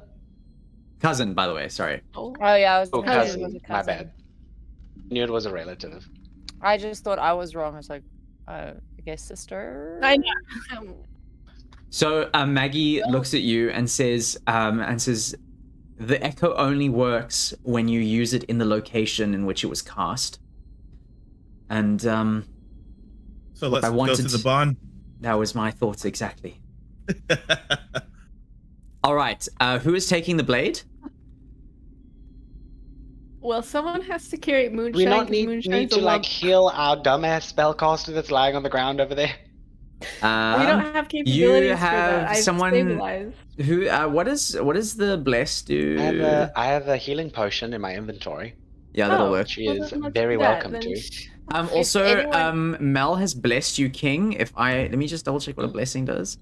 Cast a blessing on a single D&D character to give them advantage. Okay, so your next roll has advantage. That's Thank you, nice. Mal. Alrighty. If anyone has watched like My Hero Academia, there's this one person that has like electrical abilities, and whenever he discharges too much, he just becomes like this mindless. I love him. "Hey." I can't remember his name. It's me. Yeah. I'm the fire boy, just going. All right, so you imbibe the health potion and you regain whatever health that would give you. I don't know. Yeah. What's the dice on that? I think King might have to roll how much I get back. What Is does it it say? 1D A character something? who drinks the magical red fluid in this vial regains 2d4 plus 2 hit points. Okay, so you're gonna have to roll 2 4-sided dice. So it's the one right above the dice button on Dungeon and D&D Beyond. Can we pretend that we did this before all the explanation happens, so that we don't have to re-explain it to Moonshine? Yeah, I got 3 points back. Yeah, no, that's fine. That's fine. Ultimate healing. At least you're stable I and know. awake. Isn't it that plus 2? So wouldn't you get 5? Wasn't it? Let me see. This is Question: 2d4 plus- do you need a long rest Yeah. or a short rest to recover your spell slots? Long rest. Warlocks have short rest. They're the ones that can sit for a fucking hour and then they get everything back. Sons of bitches. Well, they only have very minimal. So Maggie says to you, looks at everyone and says, none of you look in any shape to be going anywhere other than a bed. So why don't we keep this to ourselves? And we will... Maggie gonna have to do some damage control That's back at the inn. Before we go back, we should tell you that we accused both of your employees of murdering Marcus before we came after you, so they're kind of unhappy with us. They Process know. of Listen. Process of We elimination. did So an insight check. They love her so much that they would have been like, there's nothing, we didn't do it, blah blah, because we would never suspect her. But he was like, well, couldn't tell us, so they already know what she was up to, just a cover story. So there's no damage control. Maggie looks at Well, you we and don't- says, looks at you and says, oh, I'm so sorry. They don't know any of what I've just told you, and I can't tell them. It's too risky. And then she looks at you and she says, did you really put a knife to his chest? Well, it was more of a fork, wasn't it? Oh, no, it wasn't. It was a dagger. What's the knife? I kind of go like, listen, So she looks at you and she It was the says, same one that blew us up. we can both agree I'm not pinnacle of good decisions and ideas right now. so Maggie kind of Alright? Maggie kind of like gestures to the debris and like chaos around in like a 25-foot radius around you and says, yeah, well, I can see that. Maybe exercise a little bit better judgment in future is all I'm asking. And then she looks at your facial expression and she says, but you did save my life, so not that you intended to. If I hadn't have found the sword in time, I would have been among the dead. All right, Me I included. will... Like, I almost also died. Like, Closer than you did. ooh. I almost... It's closing over to it. So she looks at the blade and she looks at the blade and she says, Father always said that Henry was a good abjurer, but I never thought that he would imbue a blade with a protection spell like that. Lucky me, right? And she Very lucky. hands Jayron the blade, and she says, "You're the spellcaster I trust not to blow us up." And then she gives you a kind of shaky wink, like she's trying to be cool, but she's also like To be everyone's fair- got tinnitus. To be fair, I don't have eyebrows, so like, don't judge her. I smell like hair. All right. I'm I just trying to wanted. blow everyone up. The cleric has been real sassy against everybody this whole time. Okay, so players, you are on the cusp of finishing this campaign. However, we have been at this for, it is getting quite late, and we have been at this for nearly 4 hours. Do you want to, and I know I keep on saying this, but I promise you a next session will be the final one. I know I keep saying this, I'm so sorry. The next session will be the final one. If we push it for like an hour, we could probably finish off now, or we can save it when I'm back from my trip to Zim. I physically cannot because I've got some stuff to do for. Really glad you said that, because I haven't packed and I leave at 8. No, I don't leave at 8. Jason, I leave at what time were you picking me up? At 7? Yeah, no, you leave at 7, so Your flight is at 8. That's the one. Thank you. I sent my mom. I sent so my mom actually booked the flights for me, and I just sent all the messages to Jason because I know if I try to remember, I won't. I'm the most useless adult ever. Okay. And then on that note, give me a But at least we solved the mystery. It's now just going like, where's my money, bitch? And then Wow. I I see think the it's error about the after. money. It's not even about the money anymore. It's about Respect. It's about the Well- principle. yeah. Now you know you've been manipulated this whole time. Yeah, the council members have been. Nope. Nope.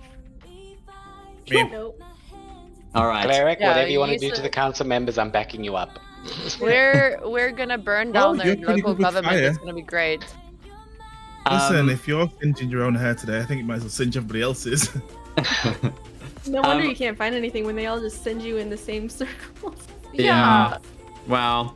It's a lot to unpack there. I feel like the trust of the group has wavered somewhat. Remember when I was right all along? Don't trust anybody. Remember when we called that it was the daughter of the guy? Yes, I called it like when in our first episode. I was was like, we were wait, did he Yeah, have a when you all child?" said that, I was like, Jesus. But the fact that we didn't, like, you're like, oh, Maggie, you know, describing her, and none of us registered, and we're like, no, it's okay, it's just a tavern keeper, it's just an NPC. And then, yeah, when it happened, I'm like, I'm dead, so I can't respond. when, and throw something. even when God, now I can't remember his name. Shakshuka. Did you Oh, him. Rakshaka? Fiki. No, Whatever, fuck, I wrote it so badly.